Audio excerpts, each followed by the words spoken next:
My things will be sent to your house next week. Make sure to accept them, alright? You're so careless and irresponsible. I'm moving in to teach you how to be a proper wife. The least you can do is give me my own room, even if it means moving your stuff out. Out of nowhere, my mother-in-law drops this shocking news. Moving in, teaching me? What is she even talking about? My husband, Roy, never mentioned anything about her living with us and re-educating me. Who does she think she is? She doesn't care about my feelings and actually moves in the following week. Then she sees her son in the house and screams like in the Scream painting. That's when she realizes who really needs re-educating. She also learns there's no home for her to stay in because my real home is. I was a working wife, married for 3 years. Roy and I met through a friend, hit it off, and got married after 2 years of dating. We both worked full-time and were used to doing housework on our own.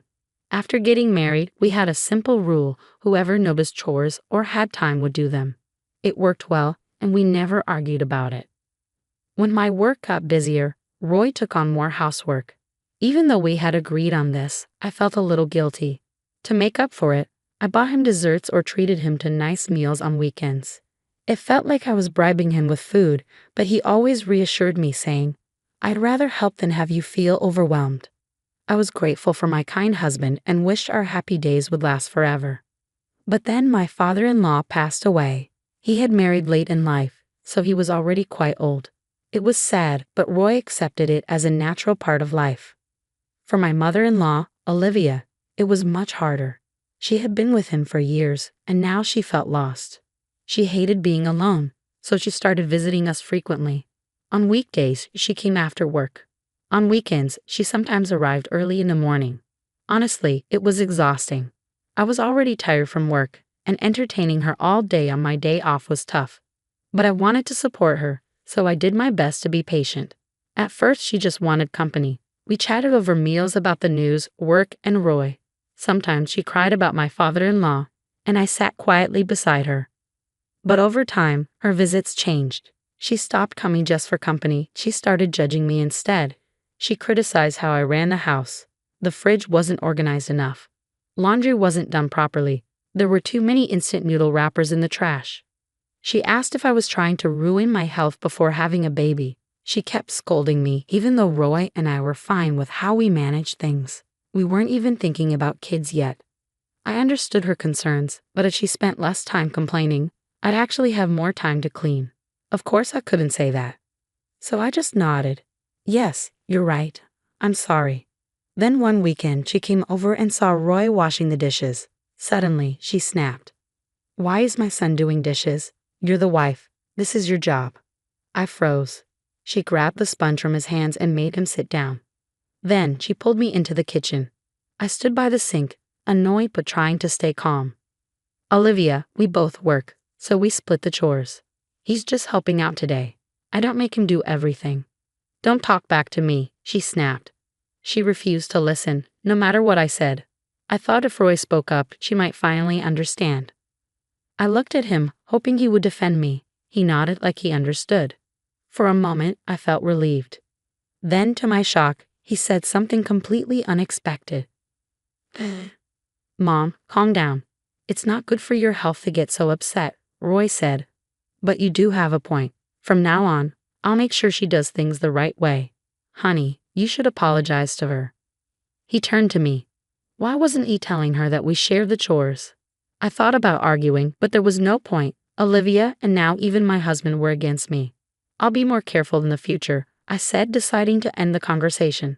After she left, I asked Roy why he had sided with her. "No matter what I said, she wouldn't have listened as long as she saw you as a bad wife," he explained.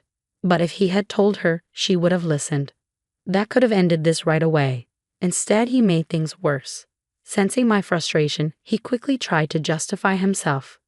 "I was just trying to keep the peace. You know my mom, she wouldn't understand if I explained our rule. But don't worry, she'll get it eventually." I wasn't buying it. We had known each other for years, and I could tell when he was full of it. Deep down, I felt like he was just using this as an excuse to stop doing chores. Roy had always been a bit of a trickster. I was easygoing, and since he had never caused major trouble, I had let it slide before. But now I saw no guilt in his face. More than anything, I just felt exhausted. Still, I convinced myself that maybe he just wanted to keep his dignity in front of his mother. We had shared the workload before, so I hoped things would go back to normal soon. But I was wrong. Since that day, Roy stopped helping with the chores altogether. We never had strict rules about who did what, but he had always pitched in. Now he completely ignored it. At first, I thought he was sulking because I had called him out. But no, he was simply refusing to do anything. I finally confronted him. "Oh, I'm sorry," he said, surprisingly agreeing right away. I figured maybe he was just being lazy for a bit. But then, the next day, Olivia showed up without calling ahead. That was unusual, so I worried something was wrong. Instead, she had something else to say. "I heard you still haven't learned your lesson. You're not doing any housework, and you don't even cook for your husband. Don't you care about feeding him properly? Roy told me he hasn't been eating homemade meals because you refuse to cook." I turned to Roy and glared.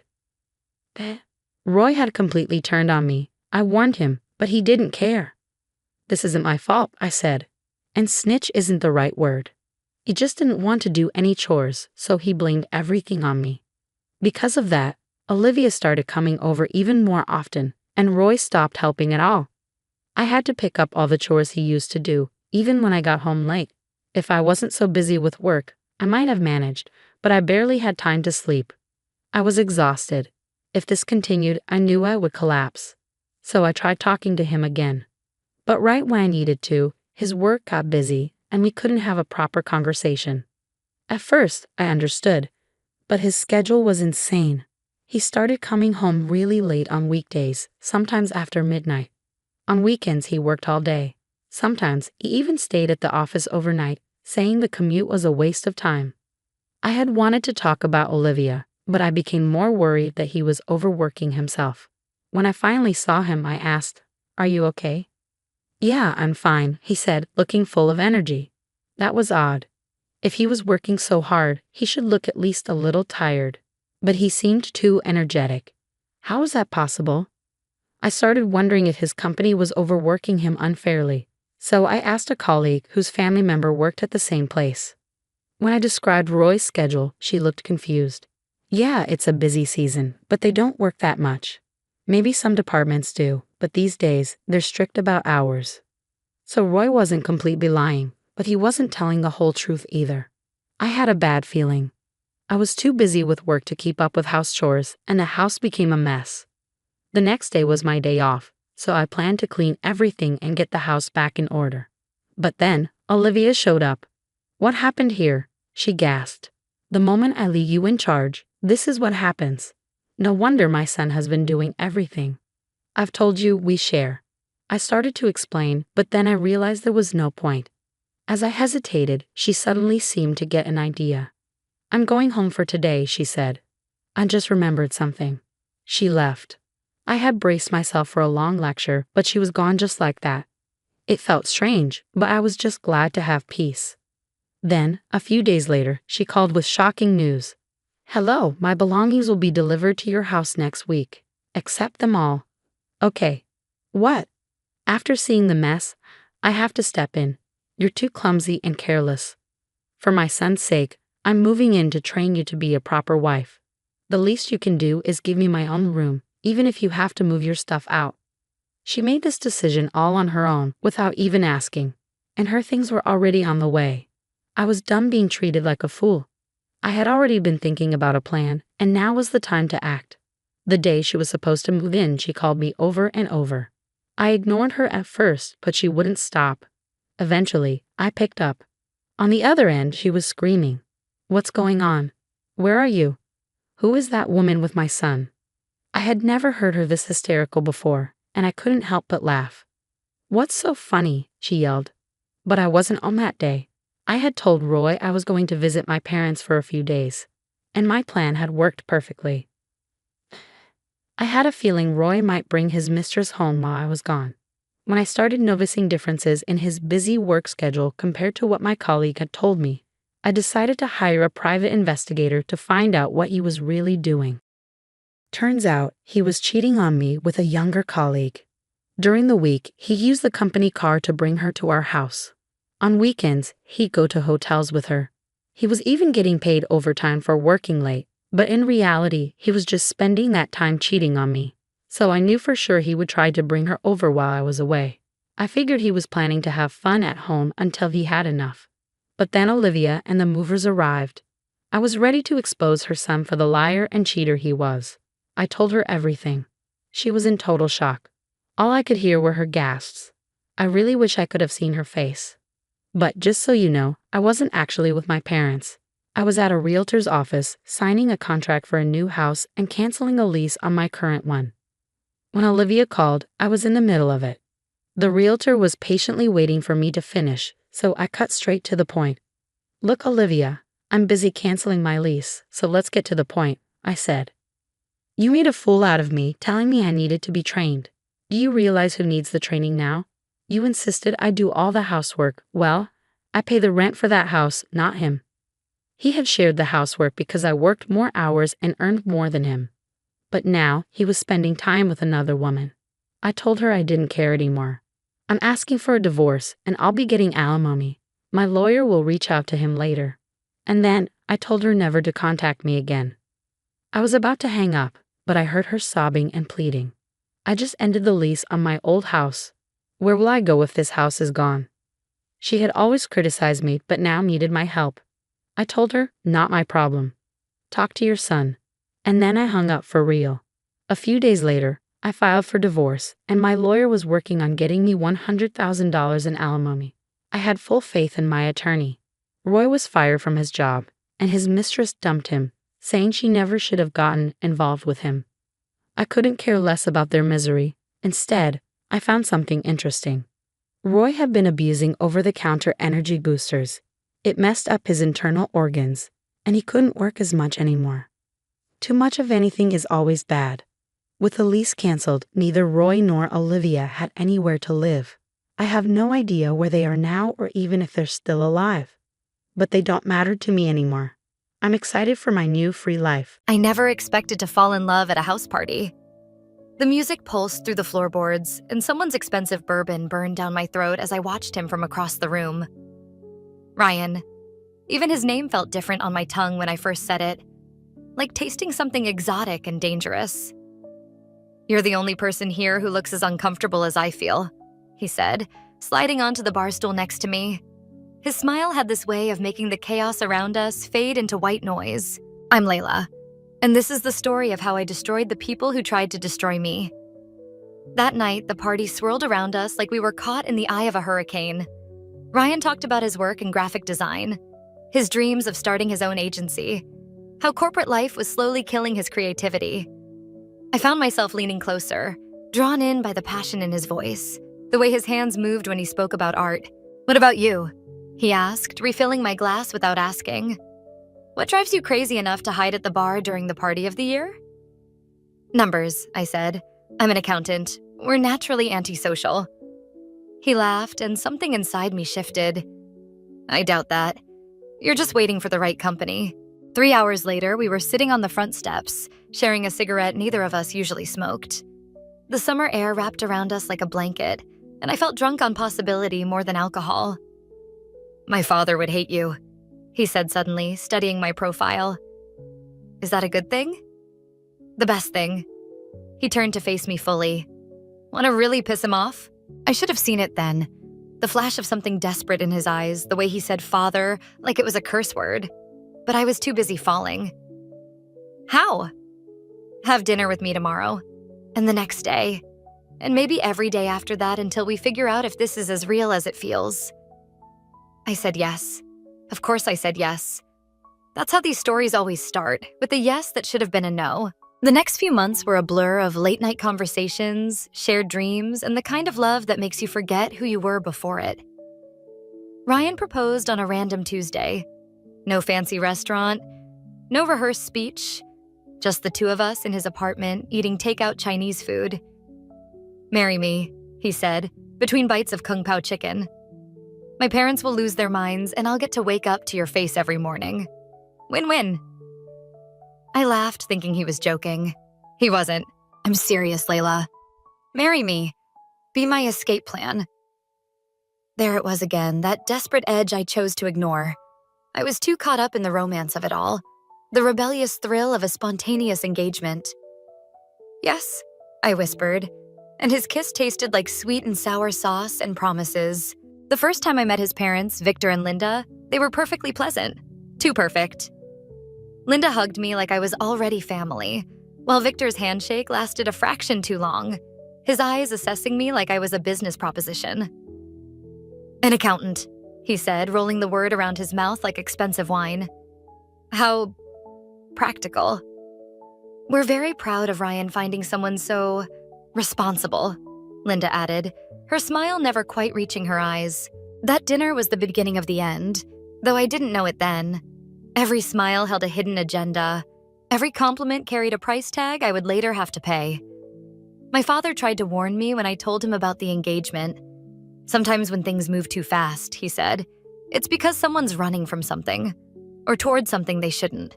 I dismissed his concerns. Thomas was always too cautious, too analytical. What did he know about passion, about the kind of love that makes you want to rebuild your whole world around another person? Now, standing in the cemetery 6 months later, watching them lower my father's casket into the ground, I finally understand what he meant. And I know exactly what I have to do about it. Moving in with Ryan happened faster than I could process the change. One minute I was boxing up my apartment, the next I was arranging my coffee mugs in our kitchen while his mother rearranged them behind my back. "The handles should all face right," Linda said, her perfectly manicured nails clicking against ceramic. "It's more efficient that way." Ryan's always been particular about organization. I bit back a laugh, thinking of Ryan's chaos of a desk at work, his scattered approach to everything except his art. But I said nothing, just watched her methodically turn each mug exactly 45 degrees. "We're so pleased you're joining the family," she continued, her voice honey-sweet. "Victor and I were worried Ryan would never settle down with someone suitable." The pause before suitable stretched just long enough to make my skin prickle. That evening, Victor and Linda insisted on hosting a housewarming dinner. I found myself seated at their formal dining table, surrounded by heavy silverware and weighted expectations. "Ryan tells me you're quite successful at your firm," Victor said, cutting into his steak with surgical precision. "Senior accountant at 28? Impressive." "Thank you. Though I always thought Ryan would end up with someone more creative, like himself." Linda's smile didn't waver as she twisted the knife. "But I suppose opposites attract." Ryan's hand found mine under the table, squeezing gently. But he said nothing to defend me, just reached for his wine glass with his free hand. "Actually," Victor leaned forward, "we might have an opportunity for your expertise, Layla. Our family's investment portfolio could use a fresh perspective." "Dad," Ryan started, but Victor waved him off. "Nothing major, son. Just some advice. Family helping family." He fixed me with a stare that reminded me of sharks I'd seen at the aquarium. That's what we're all about. Later that night, I found Ryan in his home office, staring at his computer screen without really seeing it. "Your parents seem invested in our relationship," I said carefully. "They mean well." His voice was tight. "They just want what's best for us." "And what do you want?" He finally looked at me, and for a moment I saw something like fear flash across his face. "I want..." He stood abruptly, pulling me into an embrace that felt more like escape than affection. "I want us to be happy, that's all." The next morning, I discovered Linda had let herself in while we were sleeping. She was in our kitchen, replacing our groceries with organic alternatives. "Oh, don't mind me," she chirped, tossing out my favorite coffee. "Just helping you get settled properly. Ryan has such sensitive digestion. Didn't he tell you?" He didn't, because he doesn't. I'd watched him devour street tacos and gas station sushi without consequence. But again, I said nothing. That became our pattern over the next few weeks. Victor and Linda appearing unannounced, making small changes, offering unsolicited advice wrapped in concern. Each time, Ryan would tense up but stay silent, leaving me to navigate their subtle manipulations alone. Then came the first financial favor. "It's just a small loan," Victor explained over Sunday brunch. "The country club's raising their annual fees, and with Linda's medical expenses this year." He trailed off, looking meaningfully at Ryan. Medical expenses? I asked, not remembering Linda mentioning any health issues. Nothing serious, Linda jumped in, touching her throat dramatically. Just some routine procedures. We'd ask Ryan, but with his creative career being so unstable, I felt Ryan shrink beside me, his shoulders hunching slightly. Before I could stop myself, I heard my voice say, "Of course we'll help. Family helps family, right?" Victor's smile was all teeth.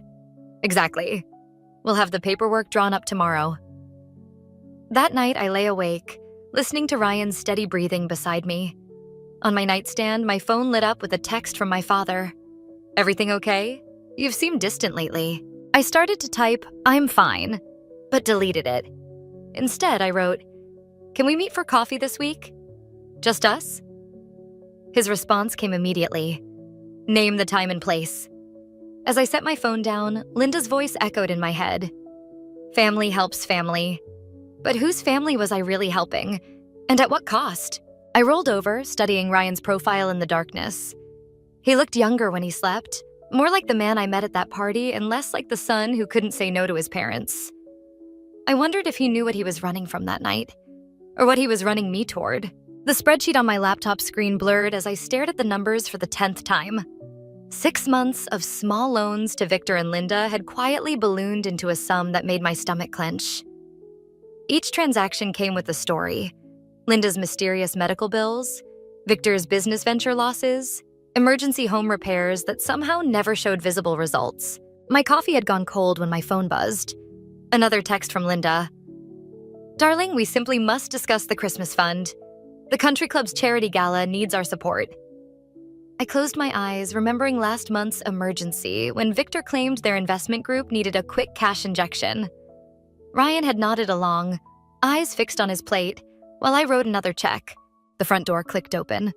Ryan's footsteps, then Linda's voice. My head snapped up. She was here in our house again. "Mother thought she'd help me pick out a new suit for the firm's portfolio presentation," Ryan said, not quite meeting my eyes. "We brought dinner." "From that lovely French place," Linda added. "Much better than that takeout you two always order." I stood up, closing my laptop. "Ryan, could we talk privately for a moment?" In our bedroom, I pulled up the spreadsheet on my phone. "Have you seen these numbers?" He glanced at the screen, then away. "They're just temporary setbacks. Dad's investments will pay off soon." "Like the last 3 were supposed to?" My voice cracked. "Ryan, we're hemorrhaging money. Your parents don't." His face hardened. "They're family. They've supported me through everything." "They're supporting themselves through us," I shot back. "And you're letting them." A knock at the door made us both jump. Linda's voice drifted through. "Everything all right in there?" "The soup's getting cold." Ryan's shoulders slumped. "Coming, Mother." He turned to me, his voice barely a whisper. "Please, Layla, just keep the peace." At dinner, Victor called. Linda put him on speakerphone, his voice filling our dining room like smoke. "Wonderful news," he announced. "The investment group has an incredible opportunity. Time sensitive, of course. We just need—" "No." The word escaped before I could stop it. Silence fell like a blade. "I beg your pardon?" Victor's voice went arctic. "We can't." I forced myself to look at Linda's shocked face. "We've already given so much." "Given?" Linda's laugh could have frosted glass. "My dear, we're family. There's no giving or taking in family. There's only supporting each other." "Then where's your support?" The words tumbled out. "Where's the money from the last 3 investments? The medical bills we never saw? The home repairs that—" "Layla!" Ryan's voice held a warning. I opened my laptop, turned it toward them. "Look at the numbers. Really look." Linda's face transformed, her mask slipping for just a moment to reveal something calculating beneath. "Ryan, darling, your wife seems stressed. Perhaps she's working too hard." "I'm not—" "We understand," Linda cut in smoothly. First year of marriage is always an adjustment. Learning to put family first can be challenging for some people. Ryan sat silent, staring at his untouched soup. "Your father and I only want what's best for both of you," Linda continued. "Speaking of which, Ryan, Remember that creative director position Victor mentioned, the one at his friend's agency? I watched my husband's spine straighten, interest flickering in his eyes. The hook, the bait, the trap, all laid out so perfectly. It would be such a shame if anything got in the way of that opportunity, Linda mused, her eyes fixed on me. Later that night, I sat alone in our darkened kitchen, my father's words from our coffee meeting echoing in my head. Sometimes the people closest to us can't see the cage they're in because they helped build it. My phone lit up with a text from my Aunt Karen. "You okay, honey? You seemed off at Sunday dinner." Before I could respond, another message appeared, from Victor this time. "Documentation for the new investment opportunity attached. Time sensitive. Family comes first." I opened my spreadsheet again, adding a new column. But this time, instead of tracking what they'd taken, I started calculating what it would cost to make them pay it all back. In our bedroom, Ryan slept soundly, unaware that beside him, his wife was finally waking up. The email from the bank arrived at 3:47 a.m. I'd been awake anyway, running numbers through my head like counting sheep, when my phone lit up the darkness. The subject line stopped my breath. "Unauthorized account activity alert. Someone had drained our savings account." Every penny we'd set aside, gone in a single transfer. The timestamp showed it happened just hours after I'd refused Victor's latest investment scheme. My hands shook as I dialed Ryan's office number. It was early, but he'd mentioned working late on a project. 3 rings, then his voicemail. I tried his cell. Straight to voicemail. "Everything all right, dear?" Linda's voice floated through our bedroom door. She wasn't supposed to be here? Why was she here? I closed my laptop, tucking it under the bed before opening the door. Linda stood there in her designer suit, perfect makeup at 4 a.m, holding a steaming mug of coffee. "Ryan called," she said, extending the mug. "He's staying at our house tonight. The creative director position? They needed him to start immediately on a test project." I didn't take the coffee. "The savings account is empty." "Oh?" Her eyebrows lifted with practiced concern. "How dreadful. Though perhaps this is a sign you should let Victor handle the family finances. He has so much more experience." The pieces clicked together like a lock tumbling open. "Ryan gave you the account passwords, didn't he?" "Family takes care of family," she said, her smile never wavering. "Sometimes that means protecting people from their own limited perspective." My phone buzzed, a text from Ryan. "It's for the best. Trust them. Trust me." I deleted the message without responding. "Get out of my house." "Our house, dear. The deed's in Ryan's name, remember?" Linda set the coffee down, her movements precise and deliberate. "Victor thought it best, given your emotional approach to money." I grabbed my keys and laptop, pushing past her. She caught my arm, her manicured nails digging in. "Think carefully about your next move," she said softly. "Ryan's new position? It depends entirely on family harmony." I yanked free, nearly running to my car. As I pulled away, I saw Linda in my rearview mirror, phone to her ear, that perfect smile still in place. My Aunt Karen's house was only 20 minutes away, but my hands trembled so badly I had to pull over twice. When I finally reached her driveway, she was already on the porch in her robe, arms crossed against the pre-dawn chill. "Your father called," she said as I stumbled out of the car. "He's been trying to reach you." "My phone's been..." I started, but she cut me off. "There's something you need to know about Victor and Linda." She led me inside to her home office. "Thomas has been investigating them for months." She pulled out a thick file. "Your father may seem distant, but he notices things. After your wedding, he started digging." "Victor's investment group?" "It doesn't exist. Neither do Linda's medical bills. They've done this before. To Ryan's previous fiancé." My stomach lurched. "Previous? She disappeared 3 years ago. Left Ryan at the altar, supposedly, but your father found something." Karen hesitated. The timing of her departure coincided with a massive transfer from her accounts to an offshore holding company. Victor's company. I sank into a chair, remembering Linda's words. "Family takes care of family." "There's more," Karen said quietly. "Thomas was planning to confront them tomorrow. He has evidence of at least 4 other cases, all young professionals, all married to people connected to Victor's social circle, all financially drained and discredited within a year of marriage. My phone buzzed again. Victor this time. Family meeting, 7 p.m., attendance mandatory. Karen read the message over my shoulder. You can't go back there. No, I said, something cold and clear crystallizing in my chest. I have to, but first I need everything in that file. Layla. They took everything from me, I said, surprised by how steady my voice sounded. Now I'm going to return the favor. As the sun rose, I started reading, making notes, building a plan. They thought they were destroying me. Instead, they were creating something far more dangerous. Someone with nothing left to lose. Karen's call came at midnight. Her voice cracked as she spoke. Layla, it's your father. There's been an accident. The hospital corridor stretched endlessly before me, fluorescent lights burning my eyes. I found Karen outside the ICU, clutching her phone like a lifeline. They're saying it was a brake failure, she whispered. He was driving home from a meeting with his lawyer. My blood turned to ice. What meeting? About Victor's case. He was going to file tomorrow. She pressed a USB drive into my palm. He wanted you to have this. Said if anything happened, don't. I closed my fingers around the drive. He'll tell me himself when he wakes up. The doctor's face told a different story. Words like extensive internal bleeding and critical condition floated past me.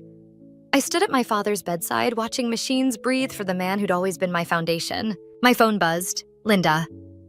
Terrible news about Thomas. We're all praying for him. Family dinner still on for tomorrow? I switched off my phone and plugged in the USB drive at the nurse's station computer. Files upon files appeared. Financial records, photographs, sworn statements from Victor's previous victims. At the bottom, a video file. For Layla. My father's face filled the screen, recorded just hours before the accident. If you're watching this, something's happened to me. Victor's operation goes deeper than we thought. The others weren't just scammed, they were systematically destroyed. Careers ruined, reputations shattered. The money was never the point. It's about power, about breaking people who might threaten his control. A nurse touched my shoulder, making me jump. He's asking for you.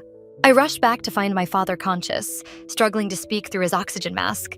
His fingers trembled as they found mine. The safe, he whispered. Home office, code, your birthday. Dad, save your strength. Promise. His grip tightened. Promise you'll be smarter than me. Don't let them see you coming. The monitors screamed before I could answer. Medical staff flooded the room, pushing me out. Through the chaos, I heard Karen crying. I drove to my father's house in a daze, the USB drive burning a hole in my pocket. The home office still smelled like his cologne. The safe opened with a soft click. Inside, more files, a gun I never knew he owned, and a letter addressed to me. My phone came back to life with missed calls from Ryan. I answered on the final ring. Where are you? His voice held an edge I'd never heard before. Mom and Dad are worried. My father is dying. I know. I'm sorry. But... He paused. Dad needs to talk to you. About the accounts. Which ones? I kept my voice steady. The real ones, or the offshore ones, where he hides the money he steals? Silence stretched between us. Finally, come home, Layla. We can fix this. Like you fixed your last fiancé's life? Another pause. Who told you about Sarah? My father did. Right before your parents had his brakes cut. That's crazy. You're not thinking clearly. Ryan's voice softened to the tone he used when we first met. Come home. Let us help you through this. I looked at the gun in the safe, then at my father's letter. Okay, I said. You're right. I'll be there soon. I hung up and opened the letter. Inside, a single sentence. Remember what I taught you about chess? The queen protects herself by making others think she's vulnerable. My phone buzzed one last time, a text from Linda. Hurry home, dear. The family needs to stick together in times like these. I tucked the gun into my bag, along with my father's files. They wanted a vulnerable queen? I'd give them one. But first, I had some pawns to sacrifice. The hospital called as I was leaving. I didn't need to answer. Karen's next text told me everything. He's gone. I started my car, plotting my moves. Victor and Linda thought they were playing chess. They didn't realize we'd been playing different games all along. They wanted to break another piece on their board. Instead, they'd created their destroyer. Victor's study felt smaller than I remembered, the wood paneling closing in like a coffin. I sat across from him, my father's files spread between us on his mahogany desk, watching his face as he processed what I'd brought. "Quite the story you've constructed," he said finally, tapping the papers with one manicured finger. "Though I'm surprised you'd bring such accusations to me directly. Not very strategic." "I learned strategy from my father." I kept my voice steady. "Before you had him killed." He didn't flinch. "Grief can make us imagine terrible things, Layla. Though I must say Thomas's accident was unfortunate timing." Linda appeared in his doorway, Ryan hovering behind her like a shadow. "Darling, what's going on?" "Show them," I said to Victor. "Show them what you did to Sarah and the others." Ryan stepped forward. "Layla, you're not thinking clearly. 8 women," I cut him off. 8 lives destroyed. Did you know, Ryan? Or did you just look the other way like you always do? That's enough." Victor's voice carried the crack of a gavel. "Linda, call Dr. Matthews. Clearly, Layla's father's death has triggered some sort of breakdown." I pulled out my phone, playing the video my father had recorded. His voice filled the room. "The evidence is conclusive. Victor's pattern of targeting young professionals, particularly through arranged marriages within his social circle." Linda's perfectly composed face cracked slightly. "Victor? It's obviously doctored," he snapped, but his hands were shaking as he reached for his desk drawer. "Like Sarah's suicide note?" I asked. "The one you forced her to write before she disappeared?" The gun appeared in Victor's hand so smoothly it seemed like a magic trick. "I won't let you destroy what I've built." Ryan finally moved, stepping between us. "Dad, put it down. We can fix this." "Fix it?" Victor laughed, an ugly sound. "Like we fixed your other problems? Tell her, Ryan. Tell her why Sarah really left." I saw it in Ryan's face before he spoke. "She was pregnant," he whispered. "Dad said he'd handle it." The world tilted sideways. I grabbed the desk to steady myself, bile rising in my throat. "Family protects family," Linda said mechanically, but her eyes were wild. "We did what we had to do." "And now?" I forced the words out. "Will you handle me too?" "You brought this on yourself," Victor said, the gun unwavering. "We gave you every chance to be part of the family, to play your role." "My role?" I laughed, and it sounded like breaking glass. "Like Ryan's role? Your puppet son who helps you trap women, drain them dry, and dispose of them?" "I loved them," Ryan protested weakly. "All of them. I just couldn't stop it." "Enough." Victor stood, the gun following my movement as I backed toward the door. "Linda, call Matthews. Tell him we need to discuss having Layla committed. Grief-induced paranoia, threatening behavior, the usual story." My back hit the wall. All my careful plans, my father's evidence, useless against their practiced performance. They'd done this before. They'd do it again. "You won't get away with this," I said, but the words sounded hollow even to me. "We already have." Linda's smile was back, professional and practiced. "Who would believe you?" The unstable widow, driven mad by her father's tragic accident, making wild accusations against her loving family? Ryan wouldn't meet my eyes. His mother's hand rested on his shoulder, controlling him like a marionette. "I trusted you," I said to him. "I loved you." "Love is weakness," Victor said. "Control is power. That's what I taught my son, what I tried to teach you." My phone buzzed in my pocket. Karen's preset signal. Everything was in place, just as we'd planned. But looking at Victor's steady hand on the gun, at Linda's perfect mask, at Ryan's broken submission, I realized something my father had tried to warn me about. Revenge against people who feel no guilt is like throwing stones into an ocean. They don't sink, they drown you instead. The study door opened behind me. 2 men in white coats entered, followed by a distinguished-looking doctor. Matthews, I assumed. Right on cue. "Mrs. Anderson?" Matthews said gently. "Your family is very worried about you.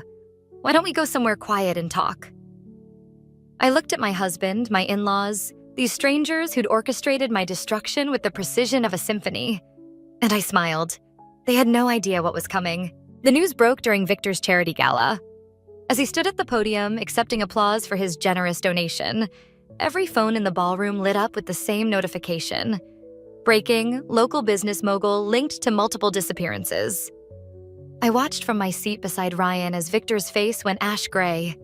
Linda's champagne glass slipped from her fingers, shattering on the marble floor. "What have you done?"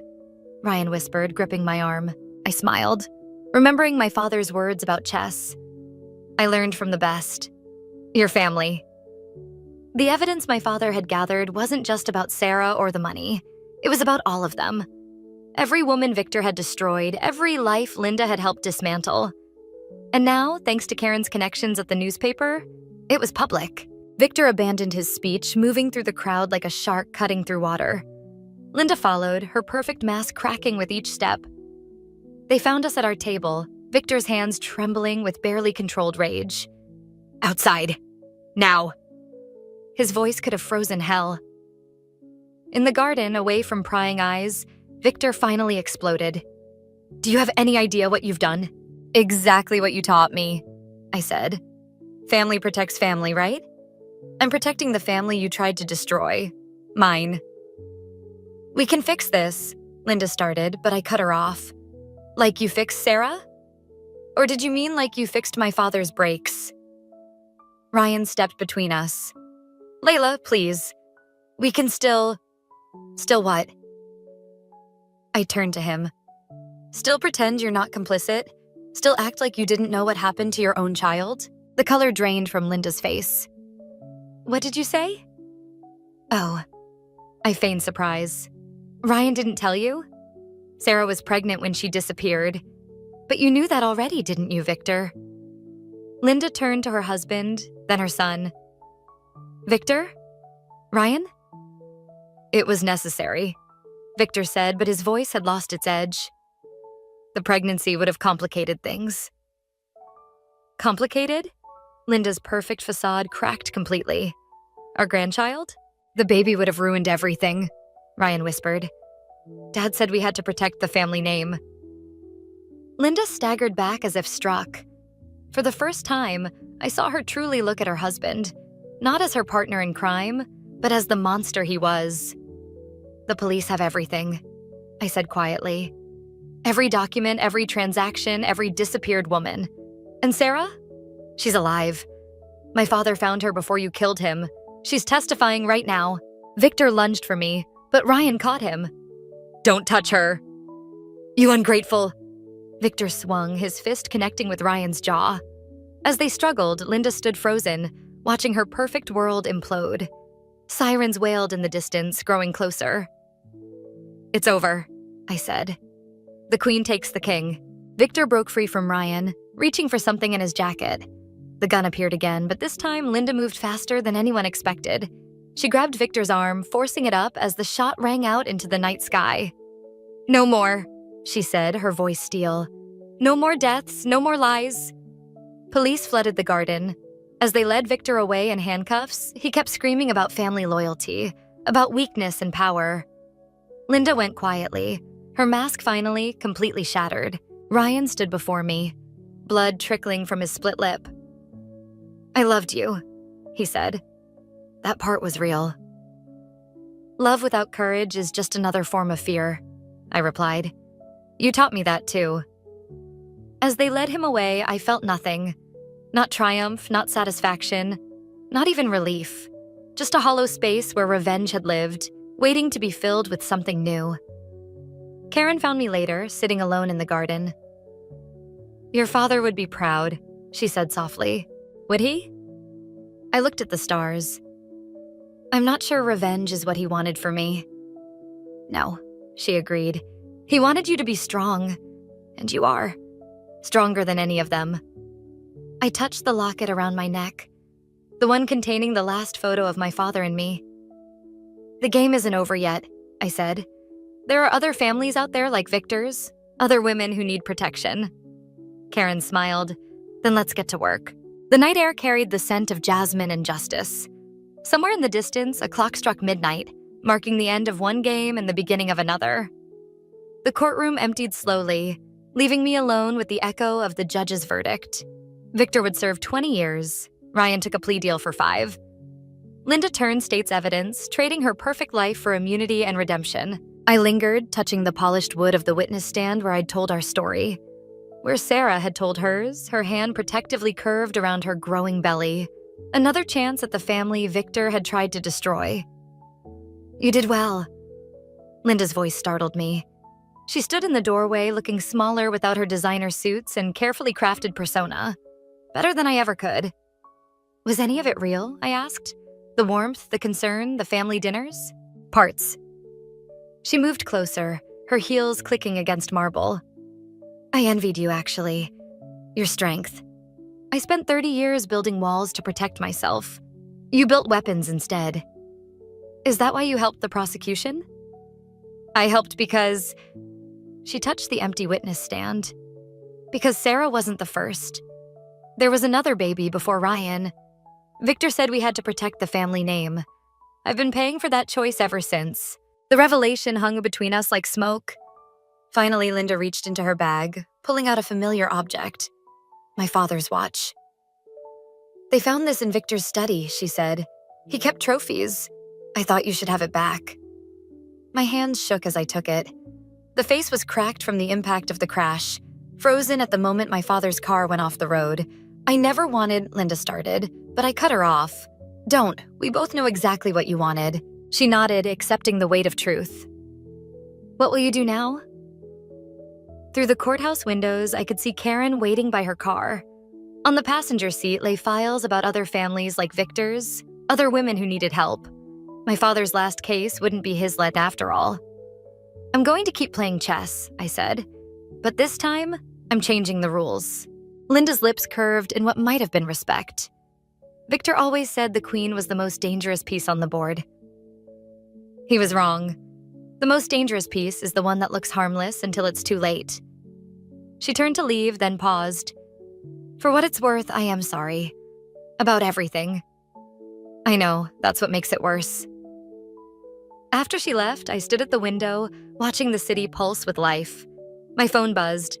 A text from Ryan. "I never deserved you." I deleted it without responding. Some games aren't worth finishing. Karen honked the horn, impatient. The files in her car contained 3 new cases, 3 more families with secrets dark enough to kill for, 3 more chances to turn victims into victories. I touched my father's watch one last time before slipping it into my pocket. The face was broken, but the mechanism still worked, ticking away the moments between what was and what could be. Outside, the autumn air carried the scent of endings and beginnings. I thought of that house party where I'd first met Ryan, how easily I'd fallen for the promise of family, how expertly they'd played me. But they'd taught me more than they intended. About power, about patience, about the quiet satisfaction of watching carefully laid plans unfold. I slid into Karen's car, opening the first file. Another wealthy family. Another web of lies. Another chance to balance the scales. "Ready?" Karen asked. I smiled, thinking of Linda's words about queens and chess pieces, about the power of looking harmless until the perfect moment strikes. "Ready," I said, and meant it. The city stretched before us, full of beautiful houses hiding ugly secrets, full of families like Victor's, who thought their money and influence made them untouchable, full of women who needed someone to show them how to fight back. They'd created their own worst enemy, teaching me their games, their rules, their weaknesses. Now I would use every lesson against them. The game wasn't over. It was just beginning. And this time I knew exactly how to play. I stared at Adam's phone, my fingers hovering over the screen. The text from his mother glowed accusingly. "Found the perfect property, darling. 4 bedrooms upstairs for us, plus that mother-in-law suite we discussed. Lauren will come around once she sees it." My name is Lauren, and I wasn't going to come around to anything. The living room suddenly felt too small, the walls of our apartment closing in like a trap. 3 years of marriage, and somehow I'd missed the signs that my mother-in-law was plotting to merge our households into some twisted multi-generational nightmare. Hey, babe. Adam's voice drifted from the kitchen. Have you seen my phone? I took a screenshot and sent it to myself before placing his phone back on the coffee table. It's out here. He appeared in the doorway, dish towel in hand, wearing that easy smile that usually made my heart skip. Now it just made my stomach turn. Thanks. Mom's been trying to reach me about something. Oh? Anything interesting? He grabbed his phone, scrolling through messages. I watched his face, waiting for any flicker of guilt or hesitation. Nothing. Just that same pleasant mask he wore whenever he was about to lie to me. Just some real estate stuff she's looking into. Actually. He sat down beside me, close enough that our thighs touched. I've been meaning to talk to you about that. Mom's thinking about downsizing. Downsizing into our lives, you mean? His smile faltered. It's not like that. She's just floating ideas about pooling our resources. Think about it. We could afford a much nicer place if we combined households. I stood up, needing distance. When exactly were you planning to consult me about this life-changing decision? Lauren, come on, it's just an idea at this stage. An idea you and your mother have clearly been discussing for a while. I pulled out my phone, pulled up the screenshot, and held it in front of his face. Mother-in-law's suite you discussed. When exactly did that discussion happen, Adam? Colour drained from his face. You went through my phone. Don't you dare make this about privacy when you've been planning to ambush me with your mother as a permanent house guest. He ran his hands through his hair, a nervous habit I used to find endearing. It's not an ambush. Mom's lonely since Dad died, and she's not getting any younger. We have to think about the future. Our future or her future? They're connected, Lauren. She's family. I laughed, but there was no humour in it. Funny how family only matters when it's your side of it. Remember when my dad offered you that position at his company? You turned it down because you didn't want to seem dependent on my family. But moving in with your mother? That's totally different, right? That's not fair. No, what's not fair is you and Evelyn making plans behind my back. What's not fair is you knowing exactly how I'd feel about this and trying to manipulate me into it anyway. My phone buzzed. A text from Sarah asking if we were still on for coffee tomorrow. Perfect timing. I needed to talk to someone who wasn't drowning in the Kool-Aid of Evelyn's manipulation. I'm going out, I announced, grabbing my keys. Lauren, wait. We need to talk about this. No.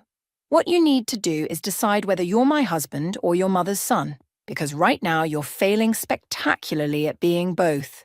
I slammed the door behind me, my hands shaking as I pressed the elevator button.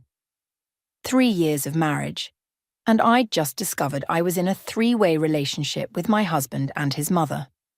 As the elevator descended, I pulled out my phone and texted Sarah. Coffee tomorrow isn't going to cut it. Wine tonight, emergency. Her response was immediate. Doors open, bottles ready. At least someone in my life had their priorities straight. Sarah's wine-fueled advice from last night still echoed in my head when the doorbell rang at 9 a.m.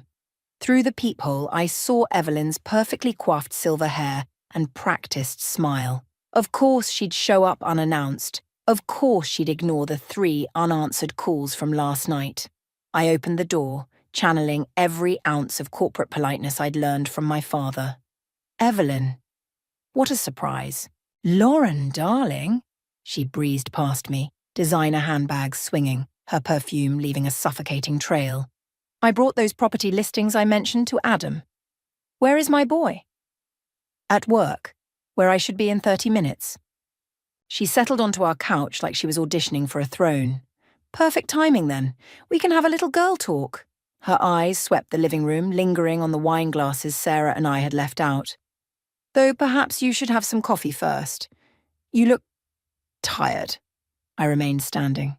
I appreciate you stopping by, but Adam and I haven't finished discussing the housing situation. Oh, but that's why I'm here. She pulled out a thick folder.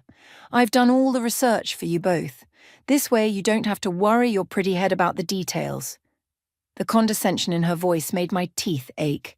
Actually, I do need to worry about the details. It's my life we're talking about. Our lives, dear. Family means thinking beyond ourselves. She patted the couch beside her. Come, sit. Let me show you this gorgeous property in Cedar Hills. The mother-in-law suite has its own entrance, so you'll barely know I'm there. I checked my watch. I really need to get ready for work. Still climbing that corporate ladder, she clicked her tongue. You know, Adam mentions how much he misses home-cooked meals. If we lived together, I could teach you some of his favourites. He practically lived on my pot roast in college. Adam's a grown man who can cook his own meals. I moved toward the door, making my exit strategy clear. And I'm a grown woman who can make her own housing decisions. She stood, clutching her folder like a shield. Lauren, dear, I know you think you're protecting your independence, but marriage is about compromise, about family. Funny, I thought marriage was about partnership and respect. The door opened behind me, and Adam walked in, still in his running clothes. His eyes darted between us, that familiar conflict avoidance expression settling on his face. Mom? What are you doing here? Showing Lauren those properties we discussed. She moved to hug him, shooting me a triumphant look over his shoulder. The one in Cedar Hills is perfect, darling, just like we talked about. I watched my husband's face, waiting for him to correct her, to mention our argument, to show any sign of backbone. Instead, he smiled weakly. Mom, maybe now isn't the best time. Nonsense. Lauren and I were having a lovely chat. She turned to me. Weren't we, dear? The lie sat there, daring me to challenge it. I grabbed my work bag instead. I'm late for a meeting. Adam, we'll talk later. Lauren, he started, but I was already out the door. In the elevator, my phone buzzed with a text from Sarah. How's the morning after? Ready to set boundaries? I typed back, too late. Hurricane Evelyn just made landfall, with property listings. Sarah's response was immediate. That witch moves fast. Want me to accidentally spill coffee on her at that cafe she likes. Despite everything, I smiled. Then another text came through, this one from my father. Monthly review meeting moved to 10 a.m. Bring the Thompson account numbers. I stared at my father's message, an idea forming. Adam had turned down that job offer because he didn't want to seem dependent on my family. But maybe it was time to use every advantage I had. After all, Evelyn wasn't the only one who could play the long game. I texted back, see you at 10. And Dad, can we talk after? I need your advice on something. Two could play at this game of family loyalty. And unlike Evelyn, I actually had something worth offering, besides pot roast recipes and guilt trips. The realtor's business card fell from Adam's jacket pocket while I was doing laundry. Monica Chen, Cedar Hills Luxury Properties. 3 missed calls from her number lit up his phone when I checked. My hands trembled as I pulled up his calendar. Every Tuesday lunch hour for the past month, blocked off as client meetings. I'd married a liar.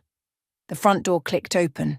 I stayed in the laundry room, listening to Adam's footsteps, the rustle of his briefcase hitting the counter, the familiar rhythm of his after-work routine. Everything so normal. Everything a lie. Lauren, he called out, you home? I stepped into the kitchen, Monica Chen's card between my fingers. How's Monica?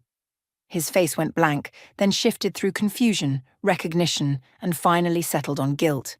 I can explain. Please do. Explain why you've been house hunting with your mother behind my back. It's not like that. Mom asked me to look at a few properties. For a month? Every Tuesday? He loosened his tie, buying time. I was going to tell you once we found the right place. Something you'd love. Something I'd love. The laugh that escaped me didn't sound like my voice at all. You mean something that would make it harder for me to say no?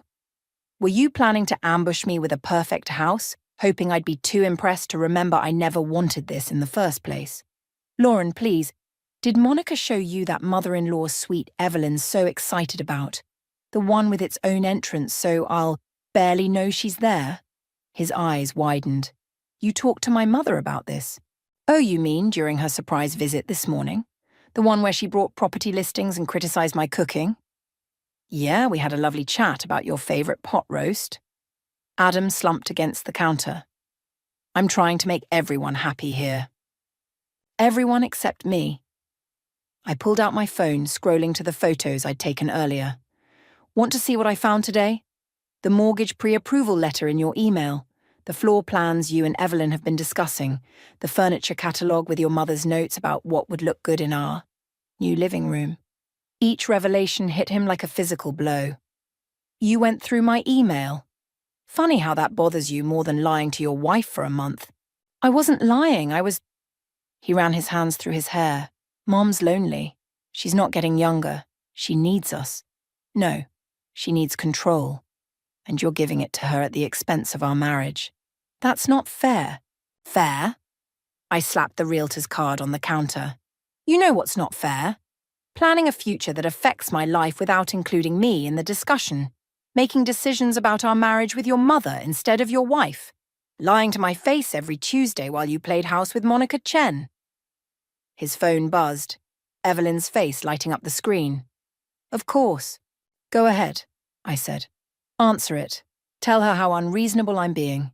Tell her how I snooped through your things and ruined the surprise. I'm sure she'll have plenty to say about that.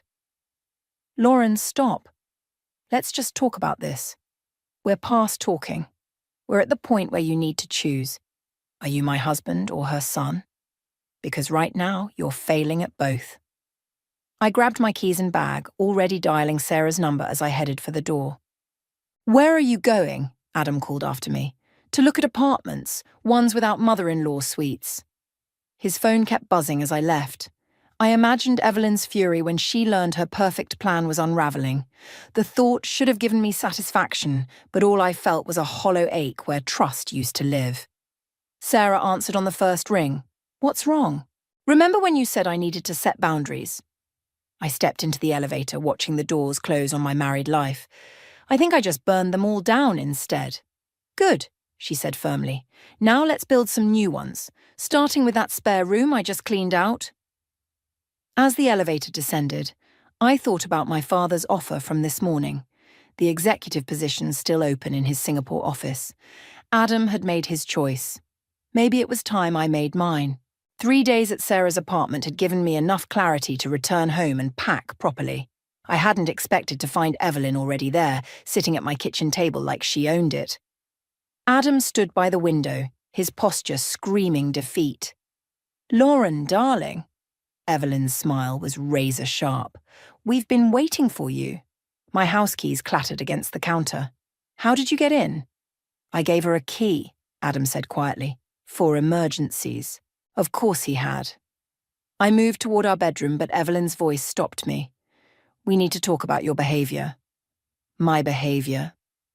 Going through Adam's private communications, making accusations, running away to that friend of yours. She clicked her tongue. It's not healthy, dear. I looked at Adam, waiting for him to defend me. He stared at the floor. I've spoken with Dr. Richards, Evelyn continued. He's an excellent family therapist. Your father-in-law struggled with anxiety too, you know, before he passed. Sometimes we don't realize how our fears affect our judgment. The pieces click together. You're trying to make me sound unstable. We're trying to help you, dear. Adams told me how emotional you've been lately. The paranoia about our housing discussions, the accusations of conspiracy. I turned to Adam. Is that what you've been telling her? He finally met my eyes. Mom's worried about you. We both are. Worried enough to give her a key without telling me, to discuss my mental health behind my back? See, Evelyn gestured toward me. This defensive behavior, these persecution delusions. Get out. My voice was steel. Lauren, both of you, get out of my house. Evelyn stood clutching her designer handbag like a shield. Adam, darling, perhaps we should... No. I pulled out my phone. Either you leave now, or I call the police and report you for breaking and entering.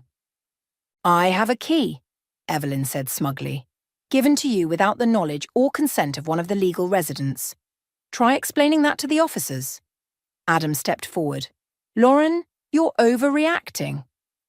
Am I?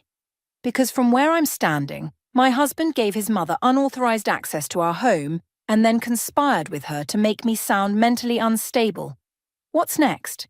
Having me committed so you can move her in while I'm gone. The flash of guilt across their faces stopped my heart. Oh my God. I backed away from them. You actually considered it. Not like that, Adam protested. Mom just mentioned that if you needed help. If you don't leave right now, I said, my finger hovering over the emergency dial, I'm calling both the police and my father's lawyers. Your choice. Evelyn gathered her dignity around her like a cloak. We're trying to help you, dear. When you're thinking more clearly. Now, they left. Evelyn first. Adam lingering in the doorway. Lauren, please! I slammed the door in his face and doubled over, fighting for breath. My phone buzzed. A text from Sarah. Everything okay? You've been gone a while? With shaking fingers, I replied, Need you to come over. Bring boxes. Lots of them. Then I called my father. Lauren? He answered on the first ring. I was just about to call you about that Singapore position. Dad. My voice cracked. Remember when you said I could always come home if I needed to? A pause. Then, I'll send the car. Pack what you need for now. We'll handle the rest later. I looked around the apartment, my home for 3 years, now tainted by betrayal. On the kitchen table, Evelyn had left a business card. Dr. Richards, family counselling. I flipped it over. She'd written on the back, For your own good, dear. My phone buzzed again. Adam, please come home. We can talk about this. I typed back, You're right. I am emotional. Emotional enough to make sure everyone knows exactly what you and your mother planned, starting with your boss. Then I blocked his number and started packing. Some things didn't need family therapy to fix. Some things just needed a clean break and a one-way ticket to Singapore. Michael cornered me in the office parking garage 3 days after I'd moved into my father's guest house. Lauren, wait, please. I kept walking, but he matched my stride. Whatever Adam told you. He didn't send me. Michael stepped in front of my car door. But I know what they were planning. The intervention, the therapy, all of it. My hand tightened around my keys. And move. You need to know something. Evelyn's been talking to human resources. She's building a case about your mental state affecting your work performance. The world tilted sideways. What? She's friends with Janet in HR. They're documenting every time you've been late, every meeting you've missed, trying to establish a pattern of erratic behavior. I thought of the times I'd rushed to work after Evelyn's surprise visits, the meetings I'd rescheduled while dealing with Adam's deceptions. How long have you known? I overheard them last week at Adam's birthday dinner, the one you missed because you were being difficult. He made air quotes, his face grim. That's when I realized how far this had gone. And you're telling me this now because?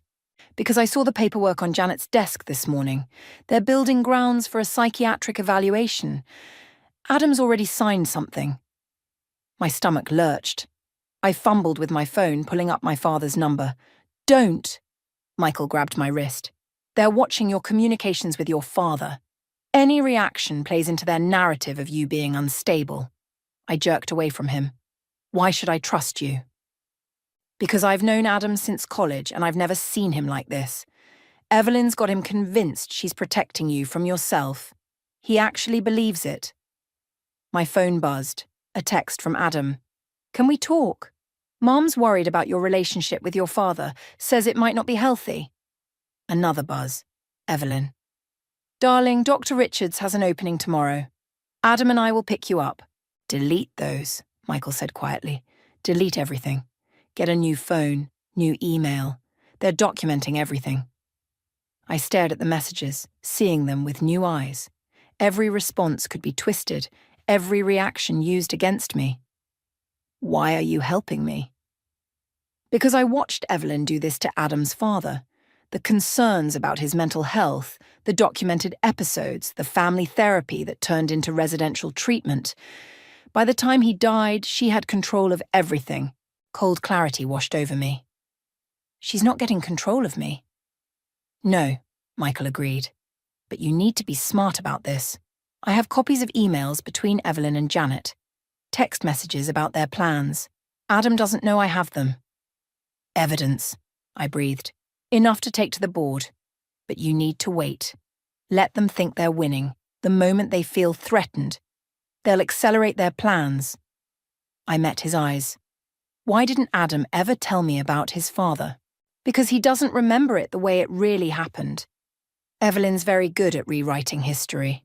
My phone buzzed again. Sarah. Emergency. Adam just showed up at my place looking for you. Evelyn's with him. They're talking about some intervention. Go, Michael said. I'll handle them here, but Lauren? He handed me a USB drive. Be careful who you trust. Even your father's company isn't safe until we expose this. I took the drive, feeling its weight like a lifeline. Thank you. Don't thank me yet. The worst is coming. Are you ready for that? I thought of Adam's betrayal, of Evelyn's schemes, of the life they'd tried to steal from me. They want to paint me as unstable? Fine. Let's show them what real instability looks like. Michael's smile was grim. Now you're thinking like someone who wants to win instead of just survive. I got in my car, already planning my next move. Evelyn thought she was playing chess, but she'd forgotten one crucial detail. In my father's company, I'd learned to play the long game too. And I had nothing left to lose. Time to show them exactly who they were dealing with. The board meeting was supposed to be my moment of triumph. Instead, I stood frozen as Evelyn walked in beside my father, both of them wearing matching expressions of concern. Lauren, Dad said softly, sit down, sweetheart. The USB drive felt heavy in my pocket. Michael's evidence, all the carefully gathered proof of Evelyn's manipulation, suddenly seemed childish. Amateur. Because there she sat, perfectly composed, while Janet from HR distributed thick folders to each board member. As you can see, Evelyn began, her voice dripping with maternal concern, the pattern of erratic behavior has escalated significantly. I looked at my father. Dad, let them finish, Lauren. His eyes were tired, disappointed. Janet clicked through a PowerPoint presentation, screenshots of my texts to Adam, emails to Sarah about Evelyn's schemes, my browser history researching gaslighting and psychological manipulation. All of it twisted, reframed, transformed into evidence of paranoid delusions. The stress of her position, combined with these conspiracy theories about her mother-in-law, Janet paused meaningfully. We're concerned about liability. This is insane. I pulled out the USB drive. I have proof. Of what, dear? Evelyn's smile was gentle, practiced. That I wanted to help my family stay close? That I worried about you working too hard, pushing yourself too far? You manipulated Adam, just like you did to his father. Lauren. Dad's sharp tone cut through the room. That's enough. I looked around the table at faces I'd known for years, people who'd watched me grow up in this company, all of them carefully avoiding my eyes. We've spoken with Dr. Richards, Evelyn continued. He's recommended immediate stress leave, followed by a comprehensive evaluation. The pieces clicked together. You're forcing me out. We're helping you, Dad said. Before you do something you can't take back. I laughed, the sound brittle, like expose how Evelyn manipulated her way into controlling her husband's medical decisions, like revealing how she's doing the same thing to Adam. You see? Evelyn's voice trembled perfectly. These paranoid accusations, these conspiracy theories. Tom, it's exactly what we discussed. Dad nodded slowly. Lauren, either you take voluntary leave and get help, or the board will have to consider more permanent solutions. You believe her? I stared at my father, this man who'd taught me everything I knew about business, about standing my ground. After everything, I believe you're not well. He wouldn't meet my eyes. And I believe I failed you by not seeing it sooner. The betrayal hit like a physical blow. I looked at Michael's empty chair, understanding too late. He'd never intended to help me. This had all been part of their plan, letting me think I had evidence, letting me walk into this meeting thinking I could win. Fine. I stood up, my chair scraping loudly. You want me gone? I'm gone. Lauren, please. Dad reached for me. Let us help. Help? I yanked away from him.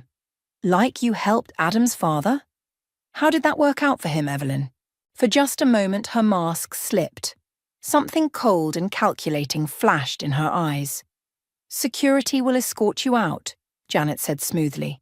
Your personal items will be forwarded to your father's address. I looked at each face around the table, memorizing them. You know what the funny thing is? You actually think you've won. Lauren, Dad started. I quit. I pulled off my badge, letting it clatter onto the table. And when this all falls apart, when she turns on you like she turns on everyone, remember this moment. Remember you chose this. Security waited by the door. Professional, efficient, ready to remove the unstable element from the equation. I walked out with my head high, Evelyn's voice drifting after me. Poor dear. At least now she can get the help she needs. In the elevator, I pulled out my phone and sent one text to an unlisted number. Plan B. Then I deleted everything, just like Michael had suggested. He'd been right about one thing. I needed to be smart about this. Let them think they'd won. Let them think they'd broken me. They had no idea what I was capable of when I had nothing left to lose. The Singapore contract sat unsigned on my hotel desk when Adam's text arrived. We need to talk. Alone. No lawyers. 3 months of silence. And now he wanted to talk. I checked the time. 2 hours until the board meeting where my father would announce Evelyn's appointment as Chief Operations Officer. 2 hours before they thought they'd won completely. I met Adam at our old coffee shop. He looked terrible, thin, unshaven, with dark circles under his eyes. You're going to Singapore, he said. Not a question. Funny how news travels. I stirred my untouched coffee. Even to people who've blocked my number. Lauren, please, whatever you're planning. Planning, I smiled. I'm doing exactly what everyone wanted. Getting help, starting fresh, leaving the country. Isn't that the story? His hands shook slightly. Mum's been going through Dad's old medical records. Fascinating hobby. She's changing things, rewriting history. And now, with your father's company, he swallowed hard. I found documents on her computer, plans for restructuring, layoffs. She's going to gut everything once she's COO. I know. He blinked. What? I pulled out my phone, showing him the screen. Emails, bank records, medical documents, all meticulously gathered over 3 months by the private investigator I'd hired. The real reason for my unstable spending that Janet had so carefully documented. Your mother's not the only one who knows how to play the long game. But the board meeting starts in an hour, where your mother will accept her promotion in front of the press, major shareholders, and 2 federal investigators who are very interested in fraudulent medical records and embezzlement. The colour drained from his face. You planned this. No, Adam. Your mother planned this. I'm just better at it. I stood up. You should call your lawyer. He grabbed my wrist. Lauren, wait. I'm sorry for everything. I should have... Should have what? Believed me? Protected me? Been an actual husband instead of your mother's puppet? I pulled away. You're right. You should have. But you didn't. What happens now? Now? Your mother gets arrested for fraud. The company discovers mysterious accounting irregularities under her brief supervision. My father's reputation stays intact because he was deceived by a trusted employee. And you, I smiled. You get to explain to the investigators why your signature is on all those falsified documents. You're destroying us. No, I'm giving you exactly what you wanted, a chance to stay close to your mother. I hear prison visiting hours are very regular. His phone buzzed. Evelyn probably wondering why he wasn't at the office yet. Always keeping tabs, always pulling strings. One more thing, I said, reaching for my bag. Remember Dad's job offer? The one you turned down because you didn't want handouts? Turns out your mother convinced you to refuse because she was already embezzling from her last victim. Couldn't risk you getting too close to the books. Lauren, goodbye, Adam. Give your mother my best. I'm sure orange will suit her perfectly. I walked out into the sunlight, checking my watch. 45 minutes until the board meeting. My phone buzzed. A text from Sarah. Investigators in position. Press tipped off. Ready? I thought about Evelyn's smug smile in that last board meeting. About my father's disappointment. About Adam's betrayal. About all the careful, quiet moments of destruction they'd planned for me. Ready, I typed back. Then I added, save me a seat. I want to watch her face when she realizes nice girls don't always finish last. I flagged down a taxi to the office. My Singapore contract could wait another day. First, I had a front row seat to karma, and I wasn't going to miss a single moment. Sometimes the best revenge isn't just surviving, it's thriving, and making sure everyone who tried to break you has to watch. The Singapore skyline glittered through my office window as I reviewed the morning headlines. Tech CEO's wife sentenced in fraud case. The article featured Evelyn's booking photo, her perfect mask finally cracked, showing the desperation beneath. My phone buzzed. Sarah sending another article. Former executive Adam Chen accepts plea deal. She added, karma's a better revenge than we ever could be. A knock at my door interrupted my response. Miss Chen, your father's here. I'd kept my married name, a small reminder of everything I'd survived. Send him in. Dad looked older now, the past 6 months etched into new lines around his eyes. He carried a familiar folder, the one Evelyn had used in that last board meeting. The investigators finished their final report, he said, placing it on my desk. Thought you should see it first. I didn't open it. How many years did she get? 8. Adam took a deal for 18 months. He sat heavily. Lauren, if I had known. You believed what she wanted you to believe. We all did for a while. Not you. I had more to lose. I gestured at the Singapore office, my new team visible through the glass walls. Or more to gain, depending on how you look at it. He smiled slightly. The board wants you to come home, take over operations now that I am home. I met his eyes. Sometimes you have to burn everything down to build something better. Your mother used to say something similar. He touched the folder. There's something else. About Adam's father. I know. At his surprised look, I continued. I've had access to all the evidence for months, Dad. Everything Evelyn did, everyone she hurt. That's why I made sure the investigators found it all. You could have exposed her immediately. Why wait? Because quick revenge is just violence. But patience, I smiled. Patience is justice. My phone buzzed again, Michael this time. After his betrayal, I'd kept his number only to track his movements. His message was simple. You won. Completely. I should have picked the right side. I deleted it without responding. The Singapore expansion is exceeding projections, Dad said, changing tactics. But the Home Office has plenty of talented people. I stood, walking to the window, including you. I'm stepping down, Lauren. The board agrees it's time for new leadership. Then find it, but not me. I turned back to him. I built something here, Dad. Something that's mine, not yours or Adam's or Evelyn's. I'm keeping it.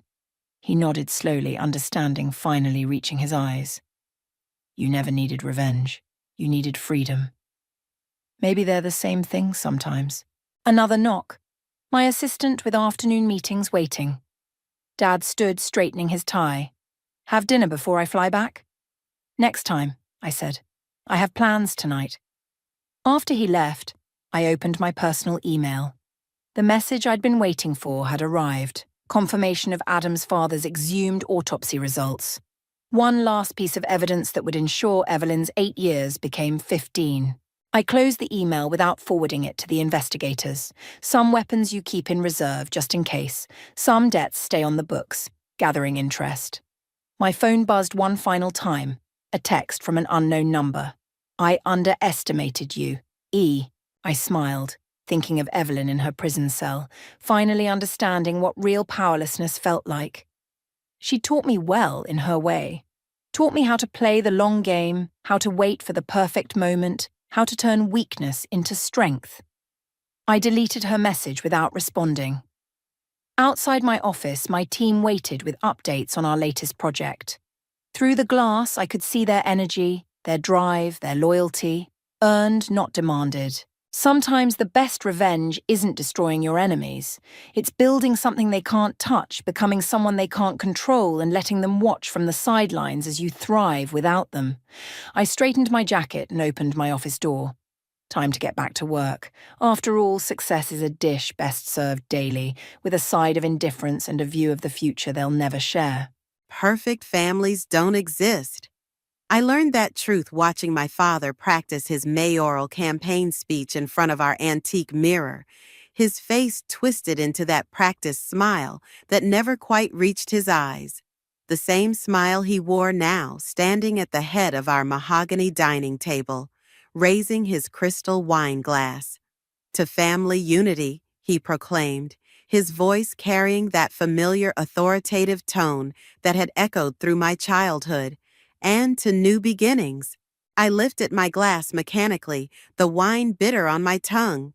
Across the table, my twin sister Samantha beamed, her perfect posture and designer dress the mirror image of our mother. Next to her, Oliver adjusted his tie, looking every bit the successful lawyer he pretended to be. "Michelle," my mother's voice cut through my thoughts, sharp as a blade. "Do fix your posture, dear. We're not at one of your creative gatherings." I straightened, catching Tom's sympathetic glance from beside me. His presence, in his clean but clearly non-designer shirt, was like a breath of fresh air in this suffocating room. "As I was saying," my father continued, "this mayoral campaign represents not just my ambitions, but our family's legacy. We must present a united front. The Sanders name carries weight in this town, and with it comes responsibility." The words washed over me like a familiar tide of expectations and obligations. I nodded at appropriate intervals, playing my part in this carefully orchestrated performance. But then something changed. My father's phone buzzed. He glanced at it, his practiced smile faltering for just a moment. "Excuse me," he said, stepping into his study. "Important campaign business." Perhaps it was the wine, or maybe just 27 years of suppressed rebellion, but I found myself drifting toward the study door, which hadn't quite closed properly. "Listen carefully," my father's voice hissed, all pretense gone. "We had an agreement. That file stays buried, or things will get very unpleasant for both of us. Do you understand?" My heart hammered against my ribs. I'd never heard that tone from him before. Cold, threatening, almost cruel. "Everything all right, Michelle?" Oliver's voice made me jump. He stood too close, his cologne overwhelming, his smile as practiced as my father's. "Just getting some air," I said, stepping back. Something in his eyes told me he knew better. Back at the table, the conversation continued as if nothing had happened. Samantha chatted about wedding plans, my mother nodded approvingly, and Tom squeezed my hand under the table, sensing my unease. "I've always believed," my father announced, returning to his seat, "that family is everything. We protect our own, don't we?" "Of course, Daddy," Samantha agreed immediately. I stared at my plate, the perfectly arranged food suddenly unappetizing. The man at the head of the table wasn't the father I thought I knew. That phone call had cracked something open, revealing shadows I couldn't unsee. "Michelle?" My father's voice carried a note of expectation. "Don't you agree?" I looked up, meeting his gaze. For the first time, I saw something there that made my skin crawl, a warning perhaps, or a threat. "Yes," I heard myself say, the lie tasting worse than the wine. "Family is everything." Later that night, as Tom drove me home, I couldn't shake the memory of that phone call, of that unfamiliar cruelty in my father's voice. My phone buzzed, a text from Samantha. "Wasn't it a lovely evening? Daddy was so happy." I stared at the message, my thumb hovering over the reply button. The perfect Sanders family facade was cracking, and beneath it lurked something dark and ugly. The question was, what was I going to do about it?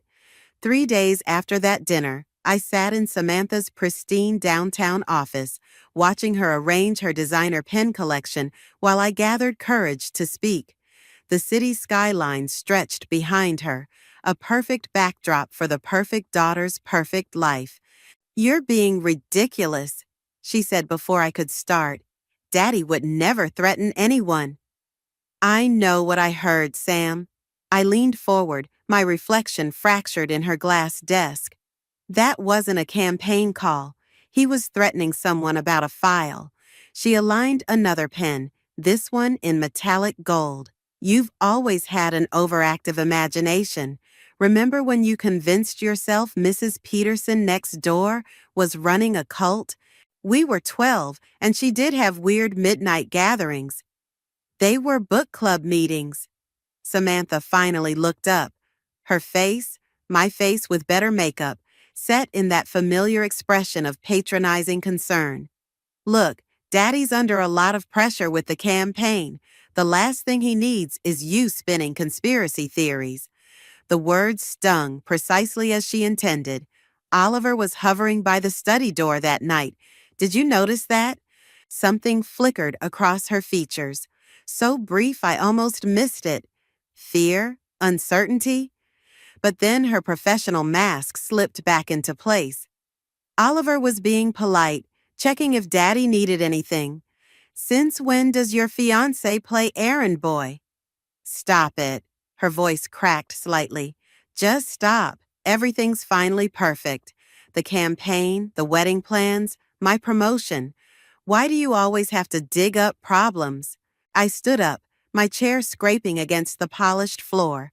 "Because someone has to look past the surface, Sam. When did you become so afraid of the truth? When did you become so determined to destroy our family?"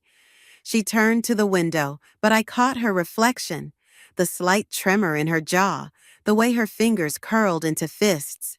"I'm trying to protect you?" "From what? Our successful father? My wonderful fiancé? Your paranoia is getting out of hand." The door opened and Oliver stepped in, his timing too perfect to be coincidental. "Everything all right, ladies? I thought I heard raised voices." "Everything's fine," Samantha said quickly. Too quickly. Oliver's smile didn't reach his eyes. "Michelle, always a pleasure. Though shouldn't you be at work? Or does freelancing mean unlimited coffee breaks?" Before I could respond, my phone buzzed. A text from Tom. "Found something. Meet me at the shop. Important." "I need to go," I said, gathering my bag. At the door, I turned back. "Sam, just be careful, please." She didn't respond, but I saw Oliver's hand settle on her shoulder, possessive and controlling. The sight made my stomach turn. Tom's auto shop was a welcome change from the sterile office tower. He was under a vintage Mustang when I arrived, but rolled out immediately at the sound of my footsteps. "Remember how you asked me to look into your dad's old business ventures?" He wiped his hands on a rag, leading me to his office. "Well, my mother still has connections at the school board. She found something interesting." He pulled up an old newspaper article on his computer. The headline read, "Local Education Initiative Collapses. Investors Left in the Dark." "This was 7 years ago," Tom explained. "Your father was involved in a private education venture. It went bankrupt under suspicious circumstances, and look who handled the legal proceedings." My breath caught. There, in a grainy photo, stood Oliver Grant, looking younger but wearing the same calculated smile. "They knew each other," I whispered. "Before Samantha, before everything. They've been working together." Tom squeezed my shoulder. "There's more. The missing file your father mentioned? I think it might be connected to this. The bankruptcy proceedings were sealed, which is unusual for a private education venture." I stared at the screen, pieces clicking into place. "Oliver's not just marrying into our family by chance, is he?" "Doesn't look like it." My phone buzzed again, another text from Samantha. "I'm sorry about earlier. Maybe you're right. Can we talk?" I showed Tom the message. "What do I do?" He studied it for a moment. "Be careful. If we're right about this, you're dealing with people who've been playing a very long game." I nodded, typing a response to my sister while my mind raced with possibilities. Whatever game our father and Oliver were playing, they hadn't counted on one thing. They weren't the only ones who could dig up the past. The sealed bankruptcy files were like a splinter in my mind, impossible to ignore. I'd spent a week digging through public records, following paper trails that seemed to lead nowhere. Then Margaret, Tom's mother, called with news that changed everything. "The school board keeps backup records," she said, her voice crackling over the phone. "Someone tried to delete the originals, but they missed these. Michelle, it's worse than we thought." 2 hours later, I sat in her kitchen, staring at documents spread across her worn oak table. The numbers didn't lie. My father and Oliver had siphoned millions from the education venture, leaving dozens of teachers unemployed and hundreds of students stranded mid-semester. "Your father was clever," Margaret said, tapping a document. "He used shell companies, made everything look legitimate. But Oliver, he got sloppy, left a paper trail." My hands shook as I gathered the evidence. "I need to confront him." "Michelle." Margaret's hand covered mine. "Be careful. Men like Oliver don't take kindly to being exposed." I found him at his law office, working late as usual. His secretary tried to stop me, but I pushed past her, my heart thundering against my ribs. Oliver looked up from his desk, that practiced smile already in place. "Michelle, what an unexpected pleasure." I dropped the files on his desk. "7 years ago, you helped my father steal millions from an educational project. Want to tell me why?" His smile didn't waver, but something cold crept into his eyes. "Those are serious accusations, and privileged information, I might add. Is that why you're marrying my sister? To keep your secrets safe?"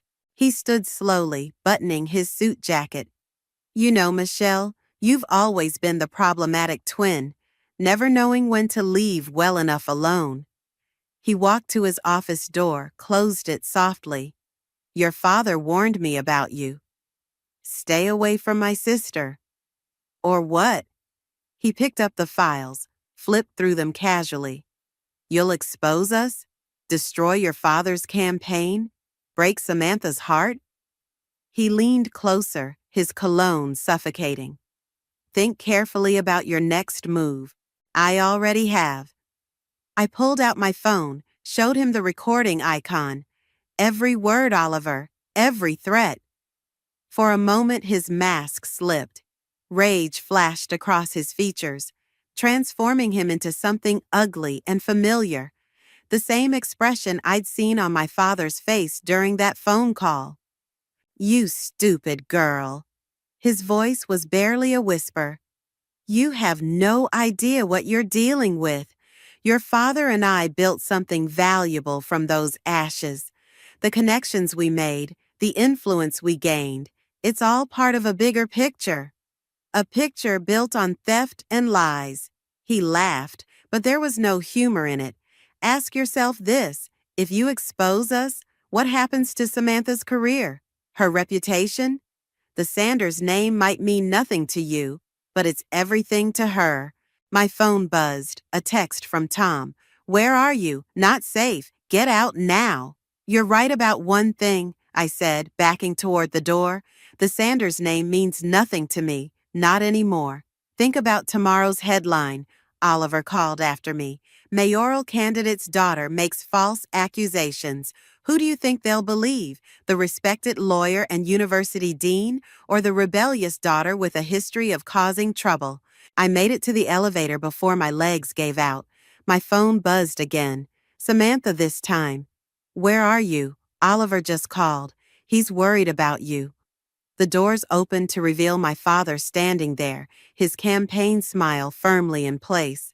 "Michelle," he said, stepping inside, "we need to talk about your recent activities." As the doors closed, trapping me with him, I realized Oliver's warning hadn't been a threat. It had been a promise, and now I was about to discover exactly what I was dealing with. My father pressed the emergency stop button. "You've become a liability," he said, his voice eerily calm. "And in this family, we deal with liabilities very carefully." The elevator hung suspended between floors, and with it, my last illusions about the man I'd called father for 27 years. The bruises on my wrists from my father's grip in the elevator had faded, but the memory hadn't. 3 days of hiding at Tom's place, jumping at shadows, wondering if every passing car belonged to Oliver or my father. The evidence sat in a safety deposit box downtown. My insurance policy, Tom called it. Margaret brought coffee and newspapers each morning, her face growing grimmer with each campaign headline. Today's read, "Sanders leads polls, family values platform resonates." "You could leave town," she suggested, not for the first time. "Start fresh somewhere else." I watched Tom through the window, working on his beloved Mustang. "And let them win? Better than letting them hurt you." My phone lit up with Samantha's 20th message. "Please come home. We can fix this." The doorbell rang. Tom dropped his wrench, moving quickly toward the house, but I was already opening the door. My mother stood there, perfectly coiffed as always, clutching her designer handbag like a shield. "Michelle?" Her voice wavered. "We need to talk." I let her in, noting how her eyes darted around Tom's modest living room, lingering on the mismatched furniture and motor magazines. "Your father is worried sick," she started. "Worried I'll expose him, you mean?" She flinched. "There are things you don't understand. Compromises we've made." "Compromises?" I laughed, the sound harsh even to my ears. "Is that what we're calling fraud now?" "Your father did what was necessary." She opened her bag, removed an envelope. "Oliver prepared these papers. Sign them and everything can go back to normal." Inside were non-disclosure agreements, thick with legal jargon. My hands shook as I read. "You want me to sign away my right to ever speak about what they did?" "I want to protect this family." Her mask cracked slightly. "You don't know what they're capable of." "What do you mean?" She glanced at Tom, who stood protectively in the doorway, then back to me. "Oliver, he has connections, dangerous ones. The education project wasn't just about money." "Mom, sign the papers, Michelle. Please." Her voice dropped to a whisper. "Before someone gets hurt." The front door opened again. Margaret entered, stopping short at the scene before her. My mother straightened, composing herself. "Carol Sanders," Margaret said coldly. "Still doing Richard's dirty work, I see." "Margaret Reynolds," my mother's tone matched hers. "Still interfering in other people's families. Someone has to protect these girls since their own mother won't." My mother stood clutching the unsigned papers. "You don't know anything about protecting family." "I know your husband and Oliver destroyed my teaching career over those missing files." Margaret's revelation hit like a physical blow. "Did you know that, Michelle? After I reported the irregularities, I was blacklisted from every school in the district." The pieces clicked into place. Margaret's early retirement, her determination to help me. My mother's face had gone pale. "I'm sorry, Margaret," she whispered, "but you don't understand what's at stake now." "Then explain it," I demanded. "What are they really involved in?" Instead of answering, she headed for the door, pausing with her hand on the knob. "Samantha's engagement party is tomorrow night. Oliver insisted on announcing it early, given the circumstances." She looked back, her eyes filled with something that might have been fear. "Don't come, please." After she left, I stared at the papers she'd left behind.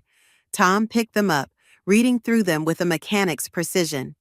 "These aren't just NDAs," he said finally. "They're a confession. If you signed, you'd be admitting to making false accusations for personal gain."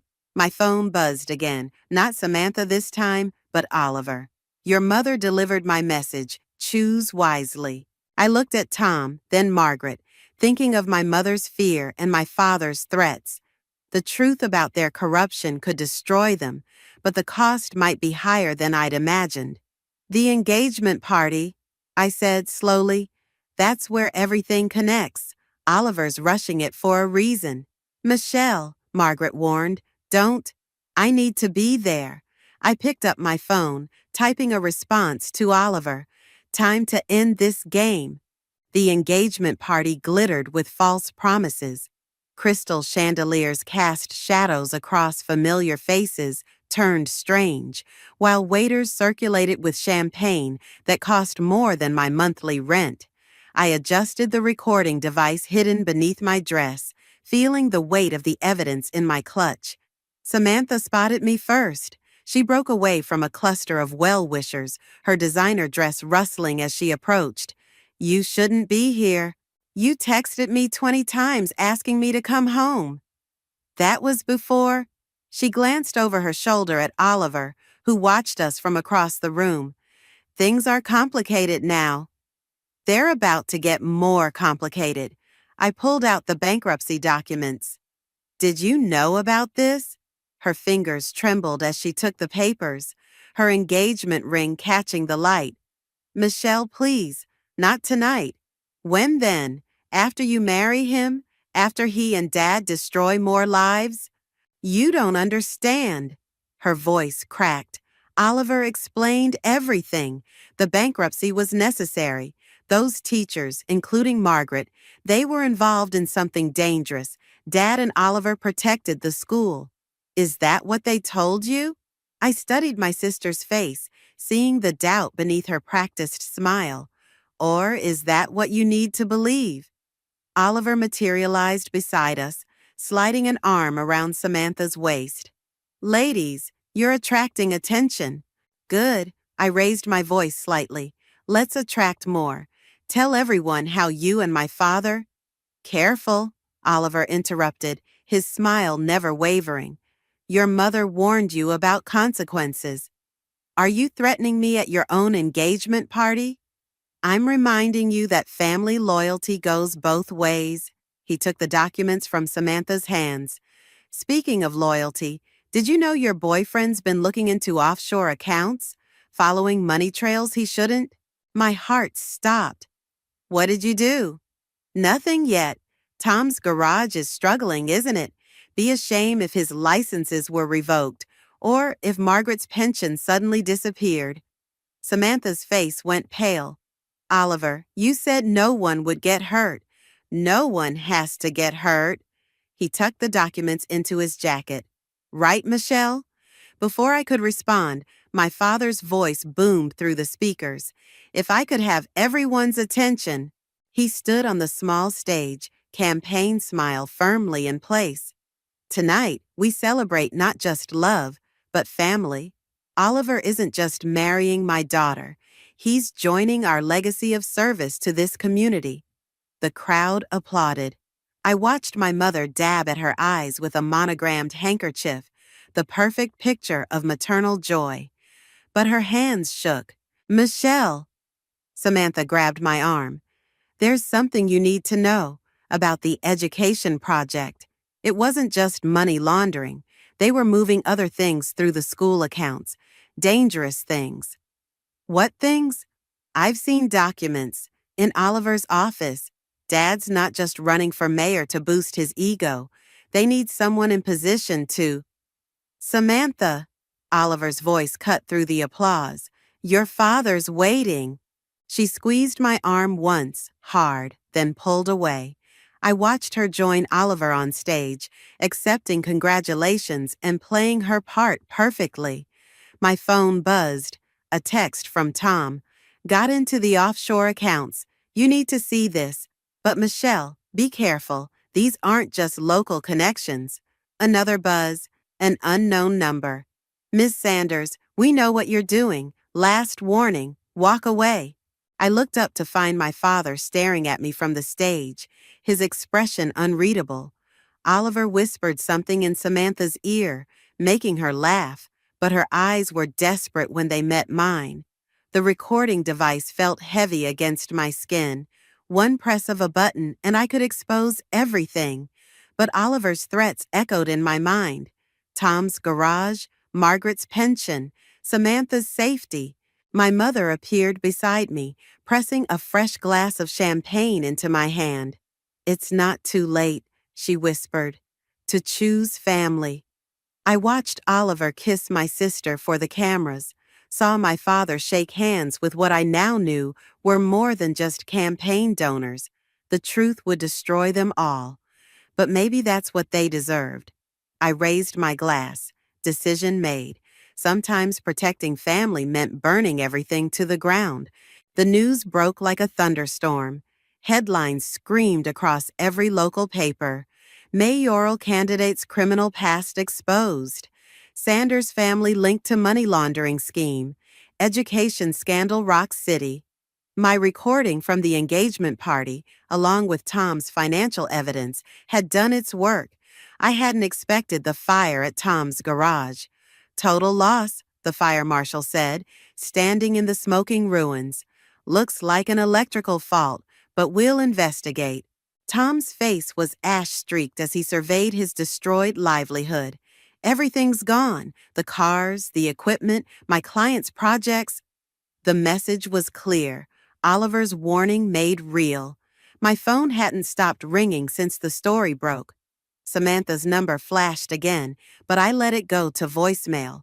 The last time we spoke, she'd been hysterical, torn between gratitude for exposing Oliver and horror at the consequences. "Your father's at the station," Margaret said, appearing beside me. "They're questioning him about the offshore accounts." "Good. Michelle," her voice softened. "They're questioning Tom, too, about insurance fraud." My stomach lurched. "That's impossible. He wouldn't." "Oliver's thorough. He's planted a paper trail." She handed me her phone, showing emails that seemed to implicate Tom in a scheme to burn down his own garage for insurance money. "They're coming to arrest him this afternoon." Tom approached, his shoulders heavy. "You should go, before they get here." "I'm not leaving you." "This isn't your fault," he said. But we both knew it was a lie. A sleek black car pulled up, and my father stepped out. He looked older, defeated, but his eyes burned with familiar anger when they met mine. "Are you happy now?" he demanded, crossing the debris-strewn lot. "You've destroyed everything. Your sister's engagement, my campaign, your mother's reputation.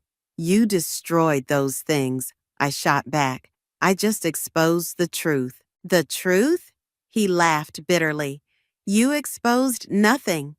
Oliver's connections run deeper than you know. By tomorrow, every piece of evidence you gathered will be discredited. Tom will be in jail, Margaret's pension will vanish, and you'll be the troubled daughter who fabricated lies about her family for attention." Police sirens wailed in the distance.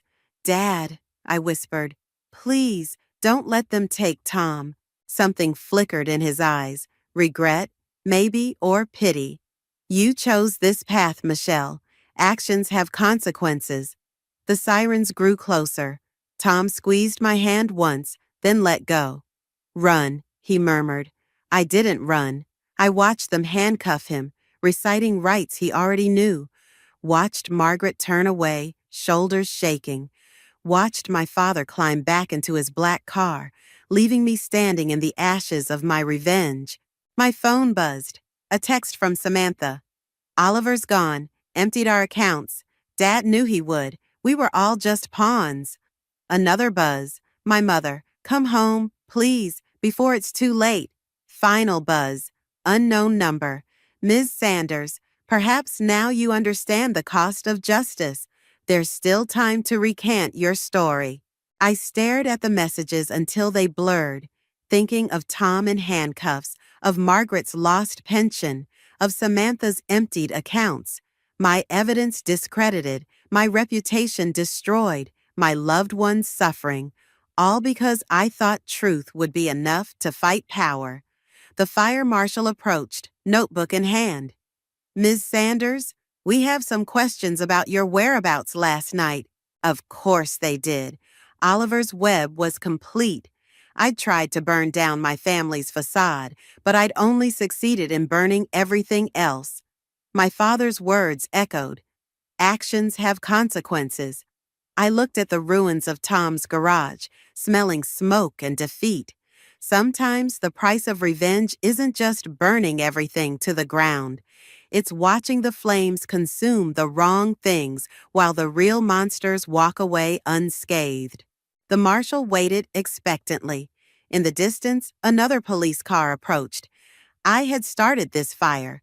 Now I had to decide. Let it consume me or find a way to rise from the ashes. I found Samantha in our childhood treehouse, huddled in the corner like we used to hide during thunderstorms. The wooden planks creaked under my weight as I climbed in, the familiar scent of cedar mixing with rain. I kept everything, she whispered, pushing a box toward me. Every document, every transaction, every meeting Oliver had with Dad's connections. I was supposed to destroy them after the wedding. My hands trembled as I opened the box. You knew? All this time? I thought I could change things from the inside. Play their game, gain their trust. She laughed bitterly. I was just another puppet. Headlights swept across the treehouse. A car door slammed. They're here, Samantha said. Dad and Oliver. They tracked the missing files to my computer. We need to go. No, she grabbed my arm. I'm done running, done pretending. Footsteps crunched on wet grass. Our father's voice carried up. Girls, come down. Let's handle this like family. Family? Samantha called back, her voice stronger than I'd ever heard it. Like you handled Margaret's career? Or Tom's garage? That was business, Oliver's smooth voice replied. Nothing personal. Everything's personal. I pulled out my phone, pressed record. Every life you destroyed, every person you threatened. Our father appeared at the treehouse entrance, Oliver close behind. In the dim light, they looked almost identical, power wearing human skin. The evidence is gone, Oliver said. Your credibility's shot. What do you think that recording will accomplish? It's not for the public. Samantha stood, another phone in her hand. It's for your real partners, the ones who don't know you've been skimming from their accounts. Our father's face went pale. What are you talking about? I'm a financial analyst, Daddy. Did you really think I wouldn't notice the patterns, the missing millions? Oliver's been playing both sides, using your connections to build his own power base. Oliver's smooth facade cracked. Richard, she's lying. Show them, I said. Samantha pressed a button. Numbers filled her screen. Transactions, dates, accounts. I sent copies to everyone. Your partners, your rivals, the FBI. Should be hitting their inboxes right about now. Oliver lunged for the phone. Our father grabbed him, surprising us all. You used me? He snarled. Used my family? Like you used everyone else, I cut in. The teachers, the school, your own daughters. We learned from the best, didn't we, Dad? Sirens wailed in the distance. Oliver wrenched free, scrambled down the ladder. Our father watched him run, something like pride mixing with fury on his face. You'll destroy everything, he said quietly. No. Samantha moved to stand beside me. We're just starting over, the right way. The sirens grew closer. Our father looked at us, really looked at us, for the first time in years. I wanted to give you everything. You gave us chains, I said. We're choosing freedom. He nodded slowly, then turned and walked away. We watched from the treehouse as police cars flooded the driveway, as Oliver was caught trying to scale the back fence, as our father surrendered quietly on the front lawn.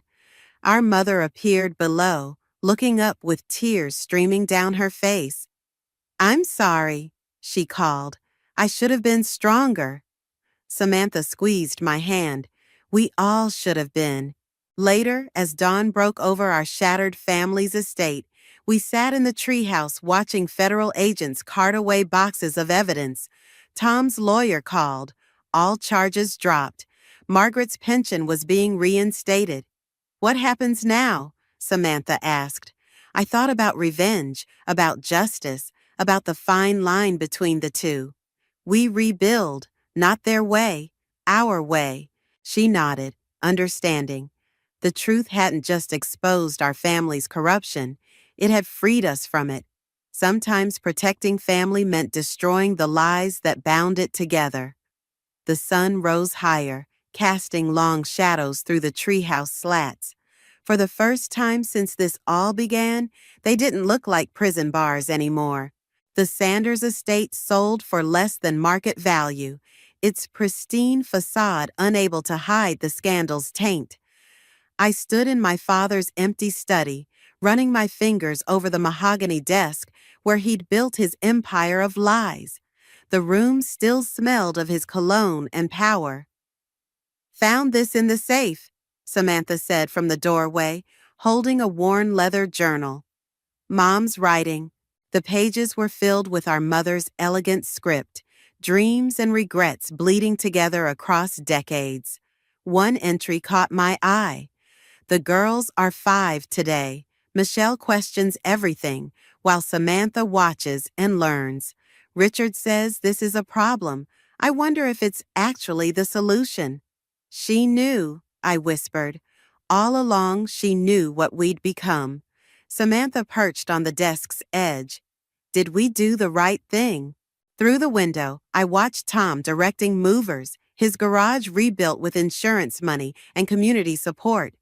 Margaret stood nearby, supervising the loading of boxes marked Sanders Family Trust, evidence heading to federal investigators. "We did the necessary thing," I said. My phone buzzed, a message from our father's lawyer. He'd accepted a plea deal, turning state's evidence against Oliver's broader network.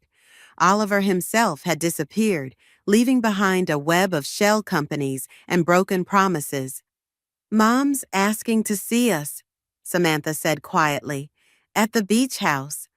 Are you going?" "Are you?" The journal's pages rustled between us, heavy with unspoken words. Our mother's final entry was dated the night of the engagement party. "My daughters are stronger together than Richard and I ever were apart. They'll burn it all down, but from the ashes, they'll build something true." The doorbell rang. Prospective buyers for the estate. We left the study, our footsteps echoing through empty halls once filled with perfect lies. Family portraits watched our exit, faces frozen in practiced smiles that now seemed more like grimaces. In the driveway, Tom wrapped an arm around my waist.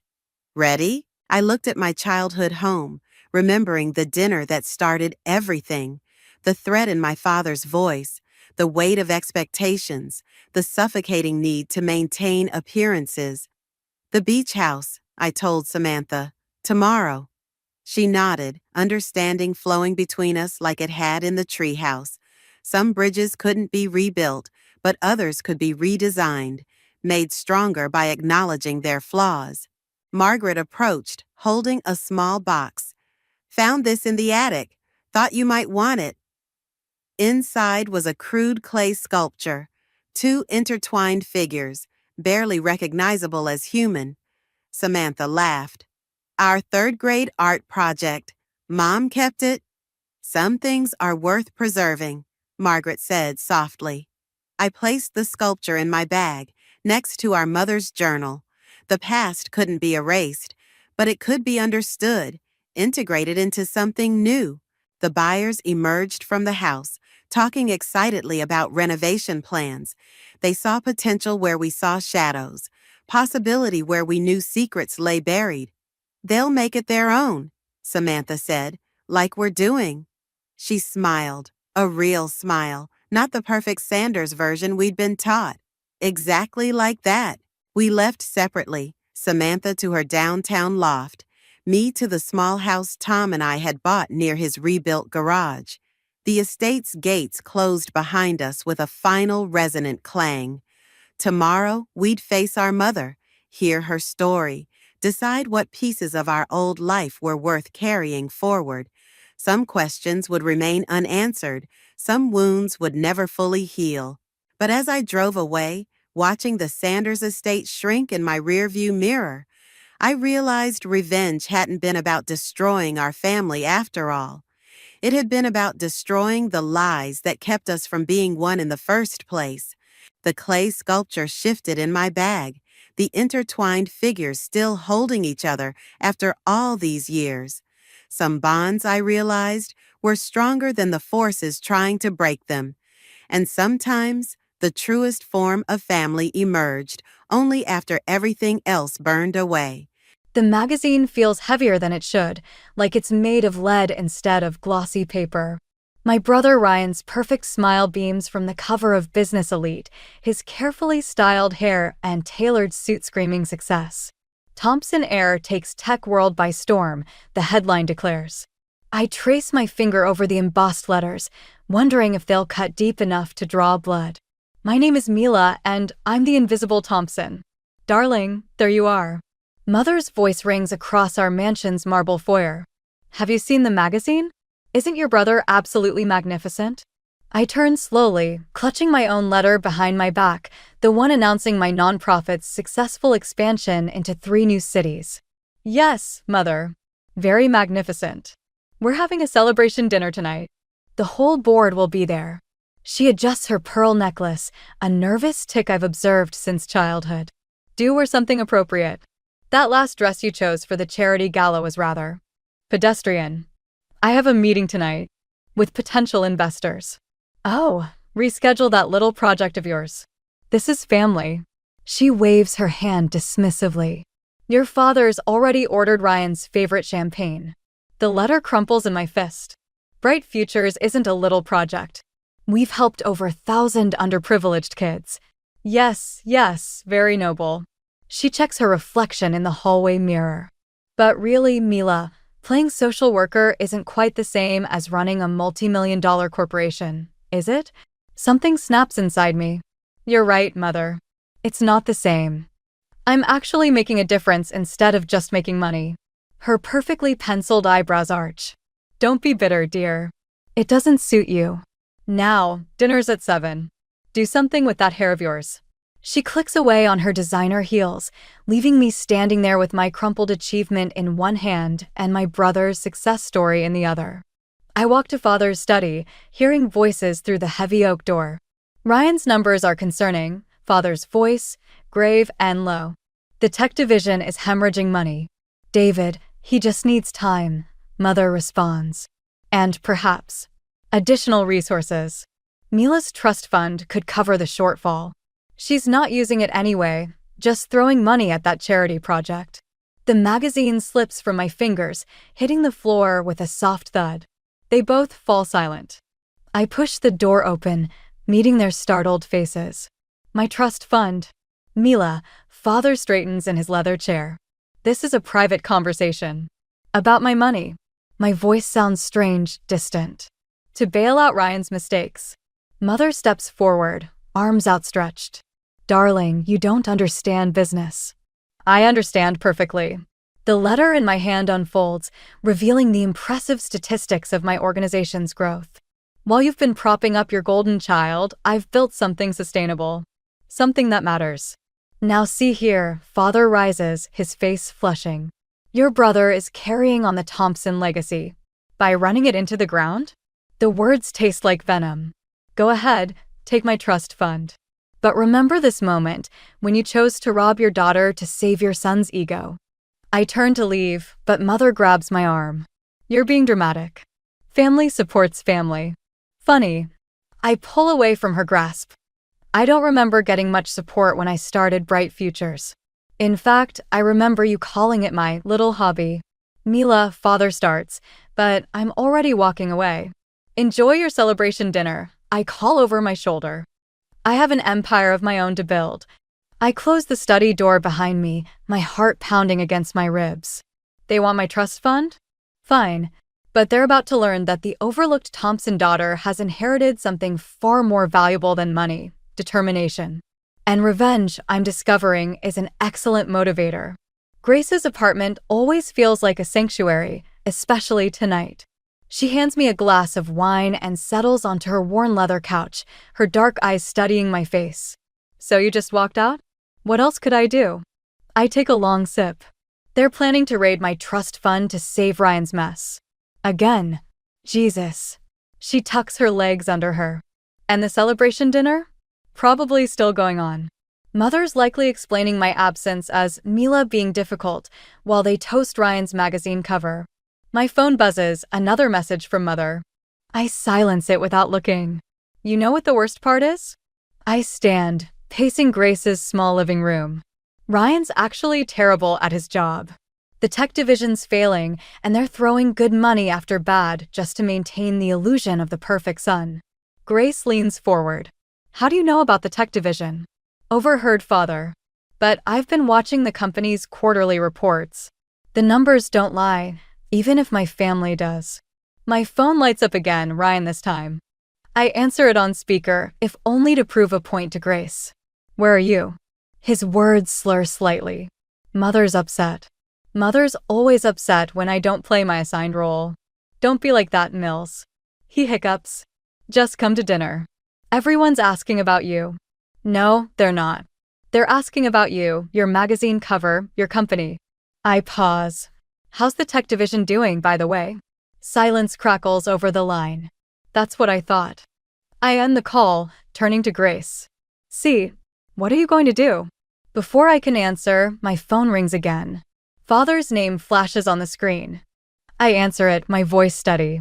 Yes, your behavior is unacceptable. His tone carries that familiar disappointment.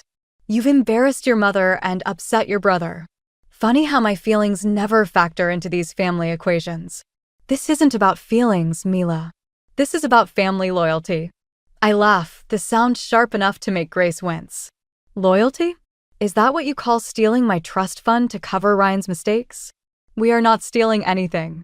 We're reallocating family resources. They're not family resources, Father. That money is mine. Grandmother left it to me specifically. Your grandmother wouldn't want to see the family business fail. No, I cut him off. She wouldn't. Which is why I'm going to save it my way. What are you talking about? I'm calling an emergency board meeting tomorrow morning. As a major shareholder, it's my right. Mila, his voice holds a warning. 9 a.m. sharp, Father. Don't be late. I hang up, my hands shaking. Grace whistles low. That was either incredibly brave or incredibly stupid. Maybe both. I sink back onto the couch. But I'm done being the family afterthought. If they want to play with my money, they'll have to play by my rules. My phone chimes with a text from Ryan. Whatever you're planning, don't. Please. Grace reads it over my shoulder. He sounds scared. He should be. I forward the quarterly reports to my laptop. By tomorrow morning, the board will know exactly how their golden boy has been running their company into the ground. And then what? I meet her gaze. Then I offer them an alternative. A merger between Thompson Tech and Bright Futures, creating a socially responsible tech initiative that actually helps people instead of just lining shareholders' pockets. They'll fight you. Let them. I pull up the company bylaws on my phone. Grandmother didn't just leave me money, she left me voting shares. Equal to Ryan's. Father's been keeping that quiet, but tomorrow everyone finds out. Grace touches my arm. This could tear your family apart. No, I say, thinking of all the dismissive comments, the missed achievements, the years of being overshadowed. They did that themselves. I'm just making it official. My phone lights up one last time. Mother, whatever you're planning, remember you're a Thompson. I type back. For the first time, Mother, that's exactly what I'm counting on. The Thompson Industries boardroom feels colder than I remember. 14 pairs of eyes follow me as I walk to the podium, my heels clicking against marble floors that have witnessed decades of family legacy. Father sits at the head of the table, his jaw clenched. Ryan slumps beside him, looking like he hasn't slept. The quarterly reports speak for themselves, I say, gesturing to the screens displaying the damning numbers. The tech division has lost 40% of its value in 6 months. These are internal matters, Father interrupts, his voice sharp. This meeting is unnecessary. Is it unnecessary that my brother authorized 3 failed acquisitions without board approval? I click to the next slide. Or that he's been hiding the losses by moving money between subsidiaries? The room erupts in murmurs. Ryan's face drains of color. Miss Thompson, Bernard Walsh, our longest-serving board member, leans forward. These are serious allegations. They're not allegations. I distribute folders containing detailed documentation. They're facts. Facts that certain parties hope to cover up using my trust fund. Mother bursts through the boardroom doors, perfectly coiffed despite the early hour. This meeting is adjourned. Actually, I say it's not. I have the floor. You have no right. I have every right. I pull out grandmother's will. As equal shareholder to Ryan, with voting rights that match his. Father stands so quickly his chair scrapes against the floor. That document is private.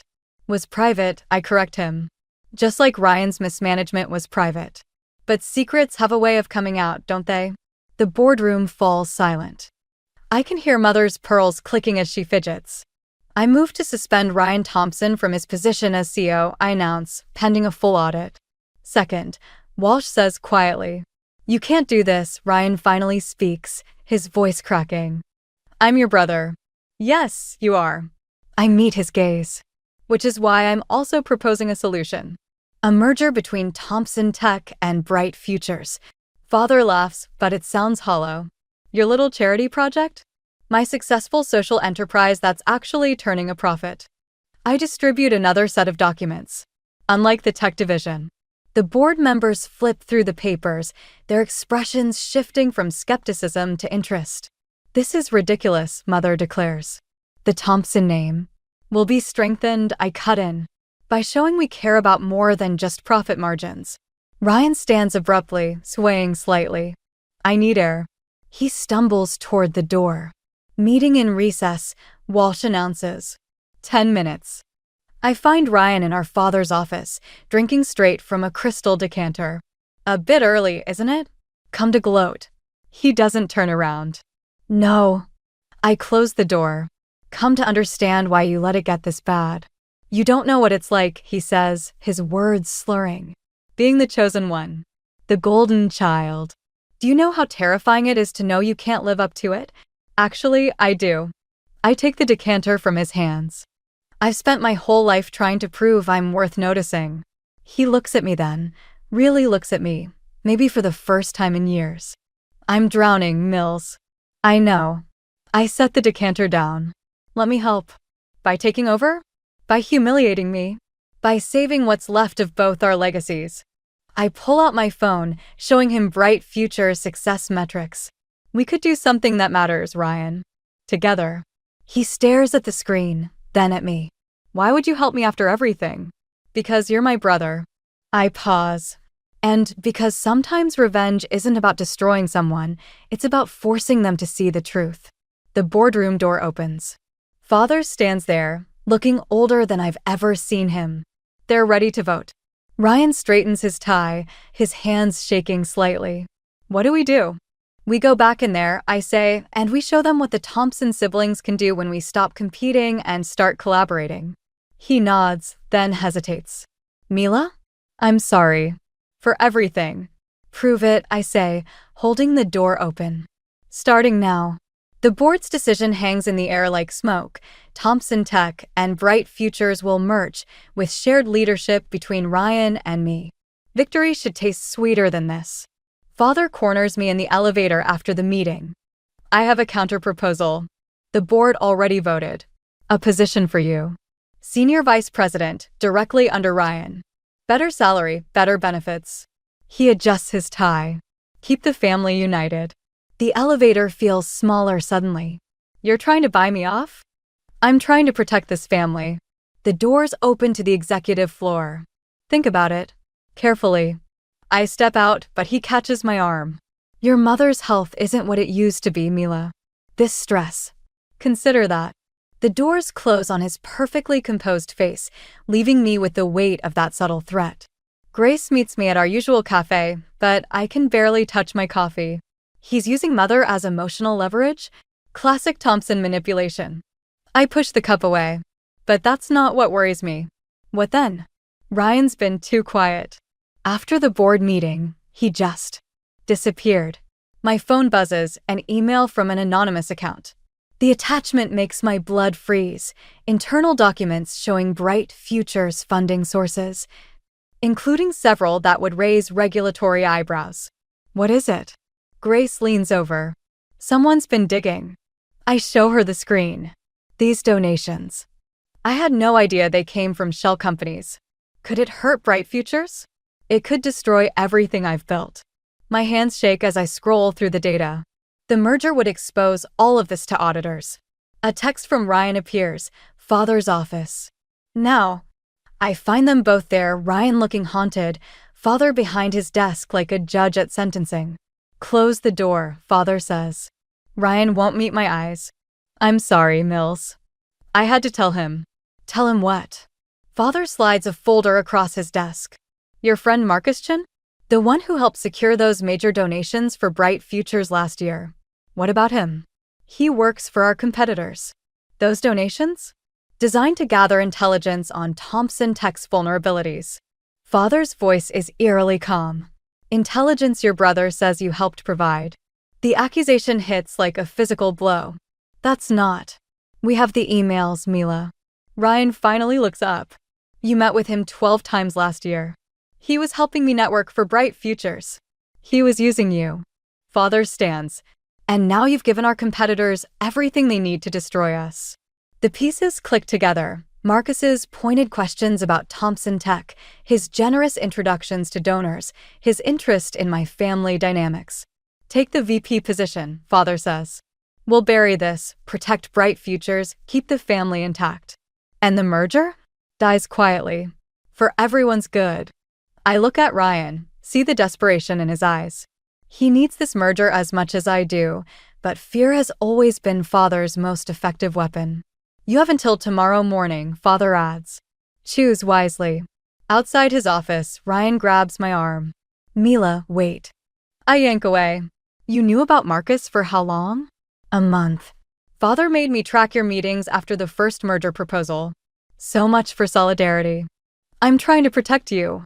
No, I step back. You're protecting yourself. Like always. My phone buzzes again, another anonymous email. This time, it's Thompson Tech documents showing Father's own questionable dealings, dating back years. A text follows, thought you could use some leverage. Marcus. Playing both sides all along. I look back at Ryan, still hovering anxiously. Tell Father I'll have my answer in the morning. What are you going to do? I think of Father's threat, of Ryan's betrayal, of Marcus's games. Something nobody expects. Because that's the thing about being underestimated your whole life. People never see you coming until it's too late. The investors filling Thompson Industries' conference room look exactly like Father's crowd, old money, press suits, and expressions that say they've already decided against me. I grip my presentation remote tighter, trying to ignore Mother's pointed absence and Ryan's nervous fidgeting in the corner. Thompson Revive represents more than just a merger, I say, clicking to the next slide.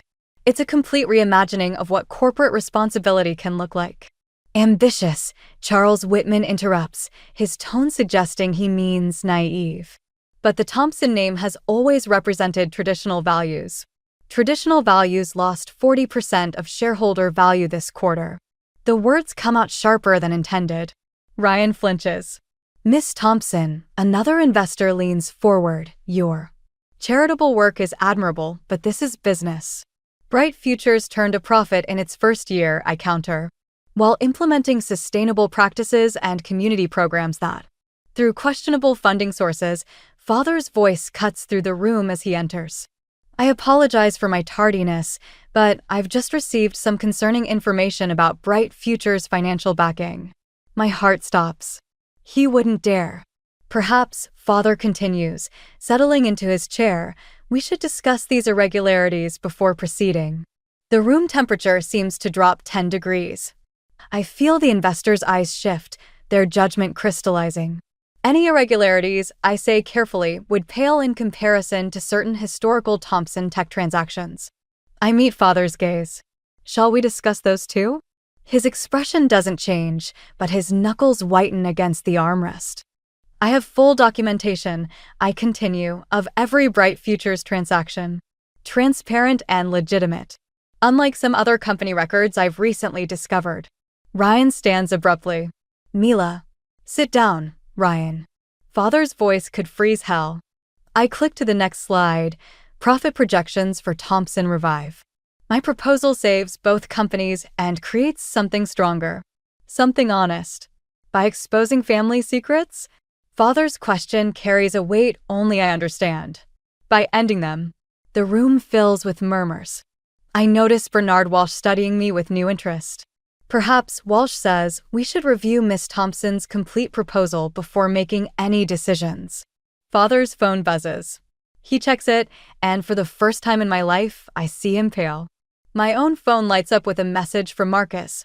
SEC filing complete. No turning back now. I swallow hard. I'd given him everything, Father's hidden accounts, Ryan's management failures, my own documentation of questionable practices. A complete record of Thompson Industries' sins, now in regulatory hands. If you'll excuse us, Father stands, I need a moment with my daughter. In the hallway, his calm facade cracks. What have you done? Exactly what you taught me. Protected the family legacy. I keep my voice steady. The SEC has everything. In about an hour, reporters will too. You'll destroy us all. No, I'll save us. Thompson Revive isn't just a merger. It's a complete restructuring. Clean books, ethical practices, legitimate success. I step closer. The board can either accept my proposal or face federal investigation. This isn't protection, it's blackmail. I learned from the best. Ryan appears in the hallway, his face ashen. The investors are waiting. Father straightens his tie, his mask sliding back into place. You forced my hand. No, I say, walking back toward the conference room. I've finally played it. Inside, Walsh is reviewing my numbers with obvious approval. The other investors lean in, whispers flying. Shall we continue? I ask, taking my position at the front. Father returns to his seat, defeat hidden behind decades of practice. Ryan stares at his hands. I click to the next slide, my grandmother's words echoing in my head. Sometimes saving something means breaking it first. The breaking is done. Now comes the hard part, building something true from the wreckage. Let me show you, I tell the room, what Thompson Revive can really become. Mother's birthday celebration at the Thompson Mansion feels like a battlefield dressed in evening wear. The SEC investigation hangs over us like a storm cloud, though most guests remain blissfully unaware. I adjust my black dress, the one Mother would call appropriate, and watch Ryan work the room with practiced charm. Darling, Mother appears beside me, champagne in hand. We need to discuss Thompson Revive's leadership structure. Not tonight.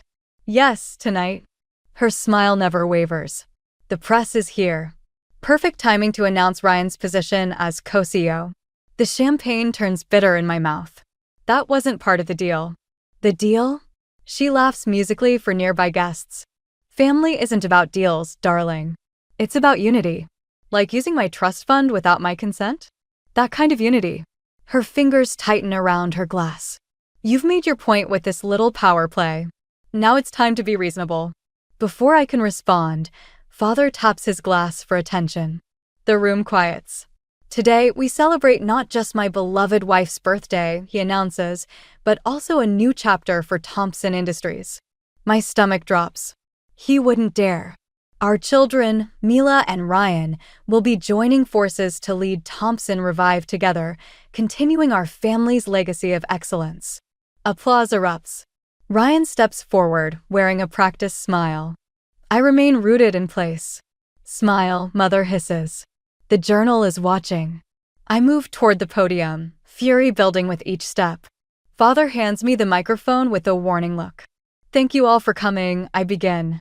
But there seems to be some confusion about Thompson Revive's structure. Mother's champagne glass freezes halfway to her lips. While I appreciate my father's enthusiasm, Thompson Revive will continue under its current leadership.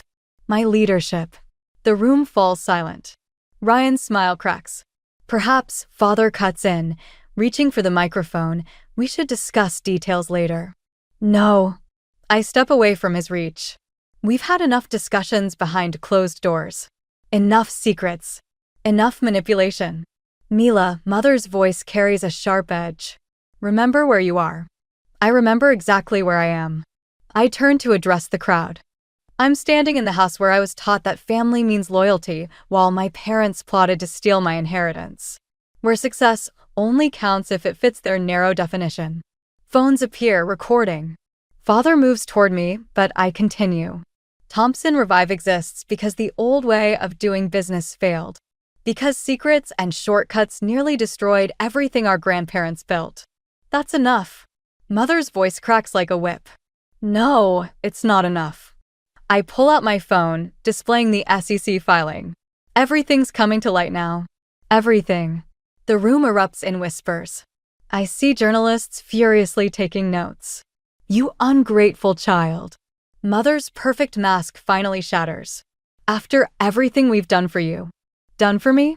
I laugh, the sound harsh even to my ears. What exactly have you done except dismiss, diminish, and deceive? I raised you to be strong. No, you raised me to be invisible. But I'm not anymore. Ryan steps between us. Mila, please. We can fix this. Fix what, Ryan? The company you ran into the ground? The trust fund they tried to steal? Or the fact that our parents would rather destroy everything than admit they were wrong? Security appears at Father's signal. Mother's face is ash white. Miss Thompson, a guard approaches. Please come with us. It's fine. I hand him the microphone. I'm leaving anyway. As I walk toward the door, I hear Mother's voice, small and broken. What have you done? I turn one last time. Exactly what you taught me. Protected the family legacy. Just not the way you expected. Outside, rain begins to fall. My phone buzzes with messages, Grace, Ryan, board members, journalists. I ignore them all. I've won. I've exposed everything, forced their hands, claimed my power. So why does victory feel like ashes in my mouth? A text from Marcus appears. Phase 2 begins tomorrow. Ready. I stare at the message, remembering Mother's shattered expression, Ryan's desperate plea, Father's cold fury. What's left to break when you've already destroyed everything? My fingers hover over the phone. The rain soaks through my expensive dress, and somewhere in the distance, thunder rolls.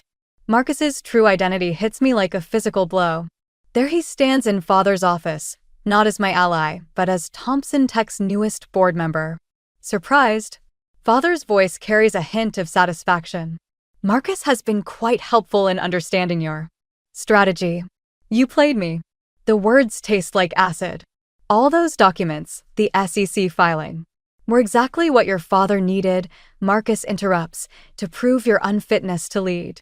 The morning papers splash across Father's desk, headlines screaming about Thompson family dysfunction, about my public meltdown at Mother's party. My calculated exposure of family secrets now reads like emotional instability.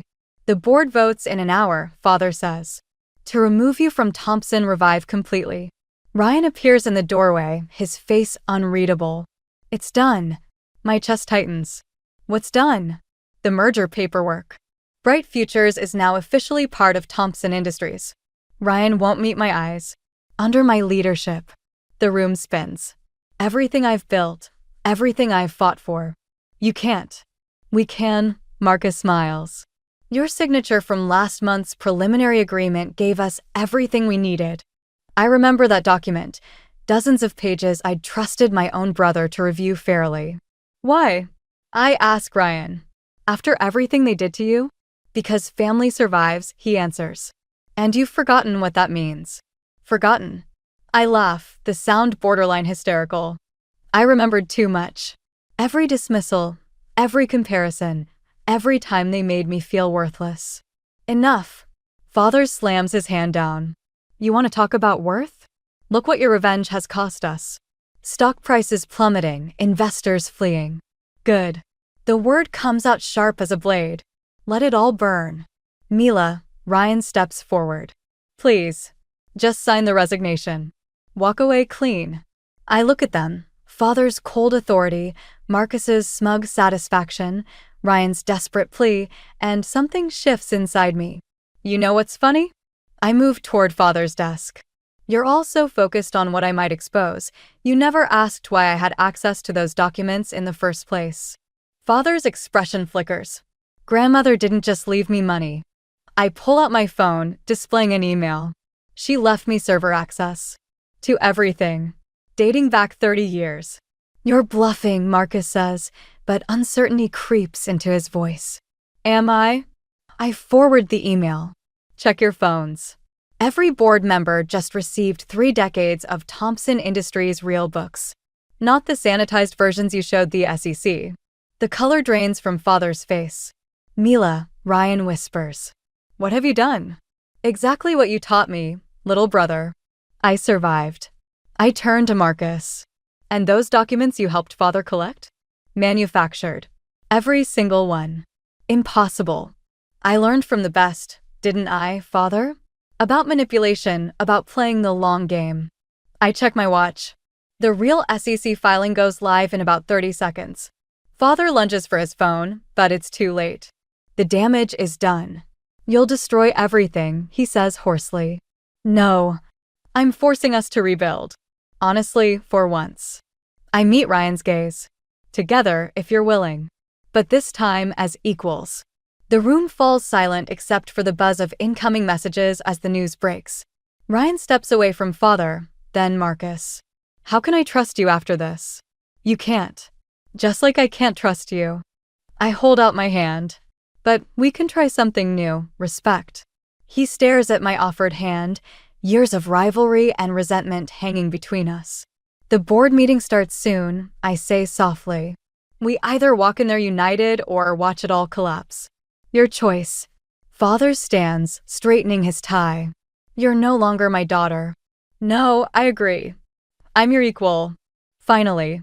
Ryan takes my hand, his grip firm. I want to see the real books first. Of course you do. I smile slightly.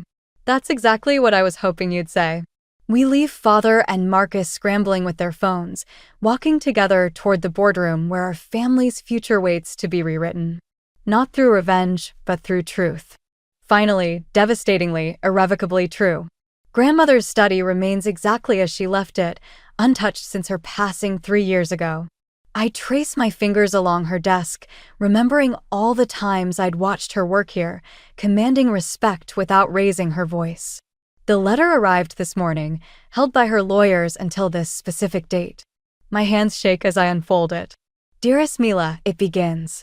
If you're reading this, you've finally done what I always knew you would, shattered the gilded cage our family built around itself. Ryan appears in the doorway, his tie loosened after the board meeting that officially established Thompson Revive's new structure. Mother's asking for you. Give me a minute.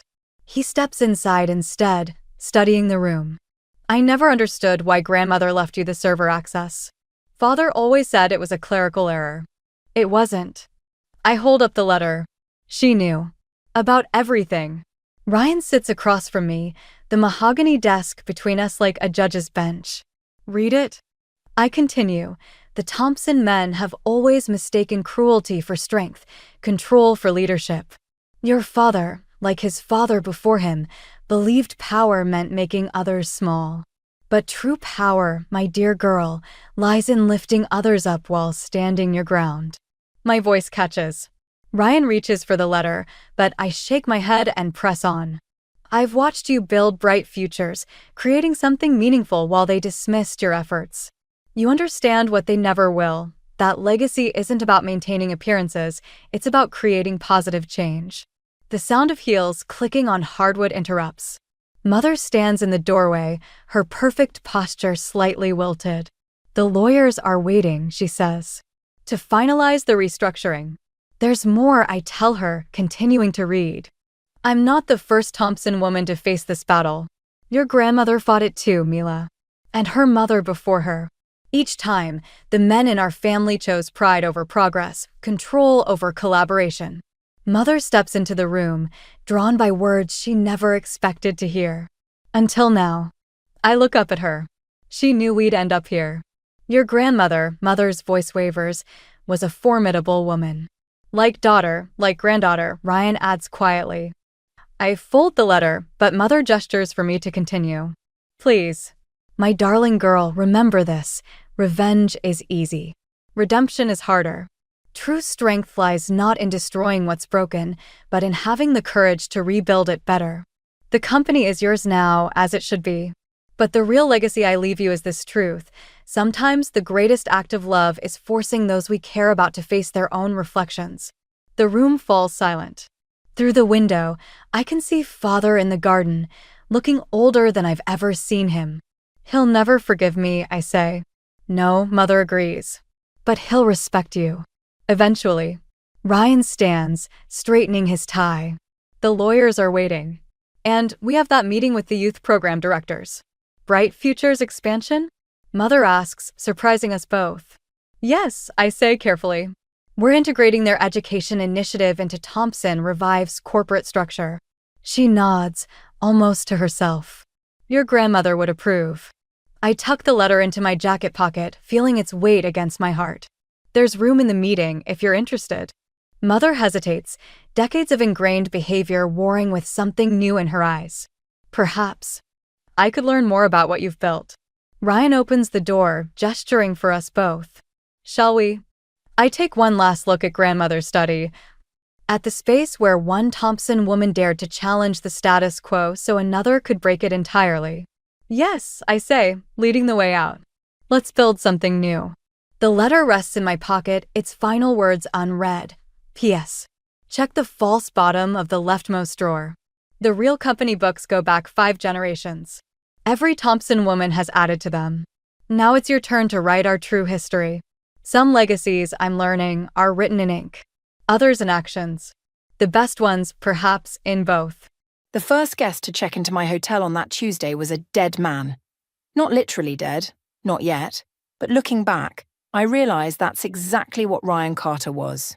A walking ghost who'd come to haunt every corner of my life. I watched him sign the register with practiced flourishes, his Mont Blanc pen dancing across the paper. My hotel, the Thompson, wasn't the kind of place that usually attracted men in $3,000 suits and hand-stitched Italian leather shoes. We were boutique, yes, but more vintage charm than modern luxury. Beautiful restoration work, he said, gesturing to the original crown moulding. You don't see this kind of attention to detail anymore. I'm Eva, and I've spent the last decade restoring this place to its former glory. It was my parents' legacy before the accident, and now it's mine. Thank you.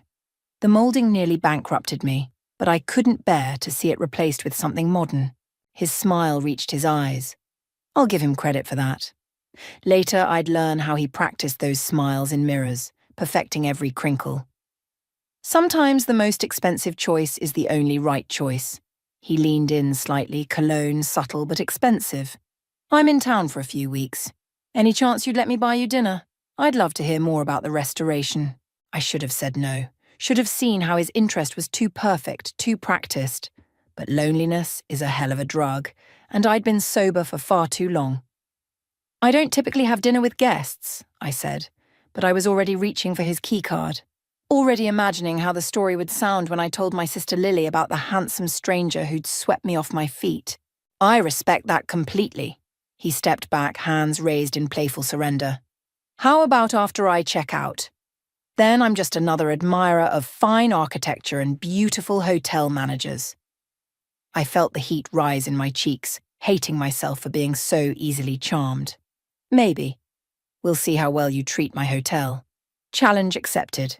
He took the keycard, his fingers brushing mine. Room 412, was it? The corner suite with the bay windows. Best view in the house. I doubt that, he said, eyes locked on mine. I watched him walk to the elevator, wheeling his expensive luggage behind him. My phone buzzed. Lily, right on cue. She had a sixth sense for drama. You'll never believe who just checked in, I said, answering before the second ring. Tell me everything, she demanded. Is he gorgeous? Rich? Single? All of the above, apparently. I lowered my voice as another guest approached the desk. Dinner at Marco's tonight? I'll fill you in. God, yes. Finally, something interesting happens in this town. If only we'd known what kind of interesting was walking into our lives. If only I'd noticed how he'd known about the bay windows in 412 before I mentioned them. If only I'd wondered why a man who could afford the Four Seasons chose my modest hotel instead. But that's the thing about perfect moments. They're usually perfectly orchestrated. Ryan Carter had spent months planning his entrance into my life, studying my habits, learning my weaknesses. By the time he signed that register, he knew more about me than most of my friends. I just didn't know I was already cast in his latest production, playing the role of both Mark and unwitting accomplice. The script was written, the stage was set, and I'd just given my first performance without even knowing the show had begun. Looking back, I should have trusted my instincts when Grace, my best friend and event planner, called later that afternoon. "Eva, honey, you're not going to believe who I just got off the phone with. Ryan Carter's assistant. They want to book the entire hotel for a wedding next month." "What?" I gripped the phone tighter. "He just checked in an hour ago." "Exactly," Grace said, her voice tight with concern. "Don't you think that's a little strange?" Strange didn't begin to cover it, but by then the curtain was already rising on Act 1, and I was about to learn just how expensive the right choices could really be. Marco's was packed that night, but Lily was already at our usual corner booth, phone in hand, perfectly styled as always. The difference between us was stark, me still in my work clothes, her looking like she'd stepped out of an Instagram post. Sometimes I wondered if we really were sisters. "He's even better looking in person," Lily said, eyes fixed over my shoulder. I turned to see Ryan entering the restaurant and my stomach dropped. This wasn't coincidence. He'd known exactly where to find us. "Eva," he called out, making his way over. "What a pleasant surprise." Lily's face lit up like a Christmas tree. "You must be the mysterious new guest. I'm Lily, Eva's sister. Ryan Carter." He slid into our booth without invitation, right next to Lily. Eva didn't mention she had such a charming sister. I watched them interact, feeling like I was witnessing a car crash in slow motion. Lily laughed too loud at his jokes, touched his arm too often. Ryan matched her energy perfectly, but his eyes kept darting to me, gauging my reaction. "So, what brings you to our little town?" I asked, cutting through their flirtation. "Business opportunities. Your hotel, actually. I'm thinking of investing in similar properties." He pulled out his phone, showing us photos of restored historic buildings.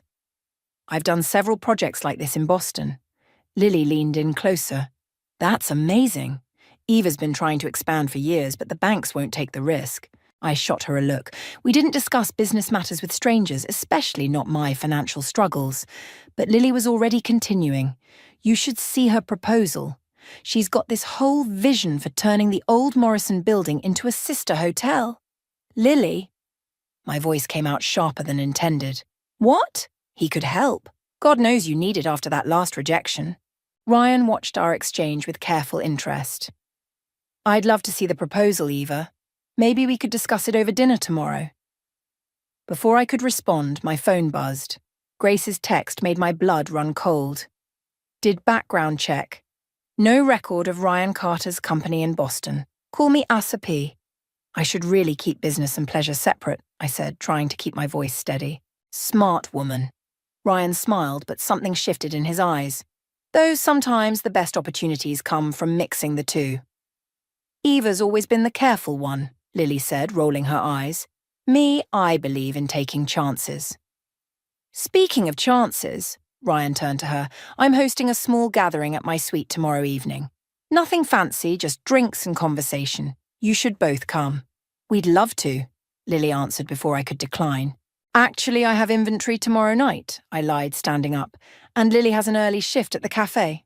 "I can switch shifts," Lily protested, but I was already gathering my things. "Another time, perhaps," Ryan said smoothly. "Though I hope you'll reconsider, Eva. Sometimes the best decisions are made outside office hours." Walking home later, Lily wouldn't stop talking about him. "He's perfect for you, Eva. Successful, interested in the same things." "He's not what he seems," I cut in, showing her Grace's text. Lily scoffed. "Grace is just being overprotective. Not everyone has ulterior motives." You barely know him. And you barely know how to live. She stopped walking, turning to face me. Ever since Mom and Dad died, you've done nothing but work and worry.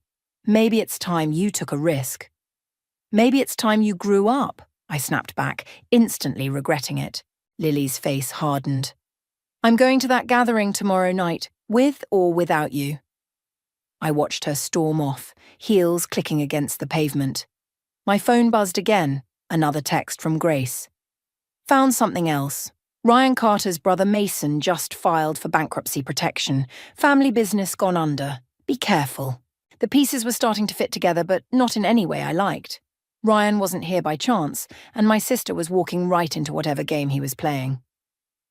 I pulled up my hotel's security app, checking the cameras. Ryan was in the lobby, on his phone, looking far too pleased with himself.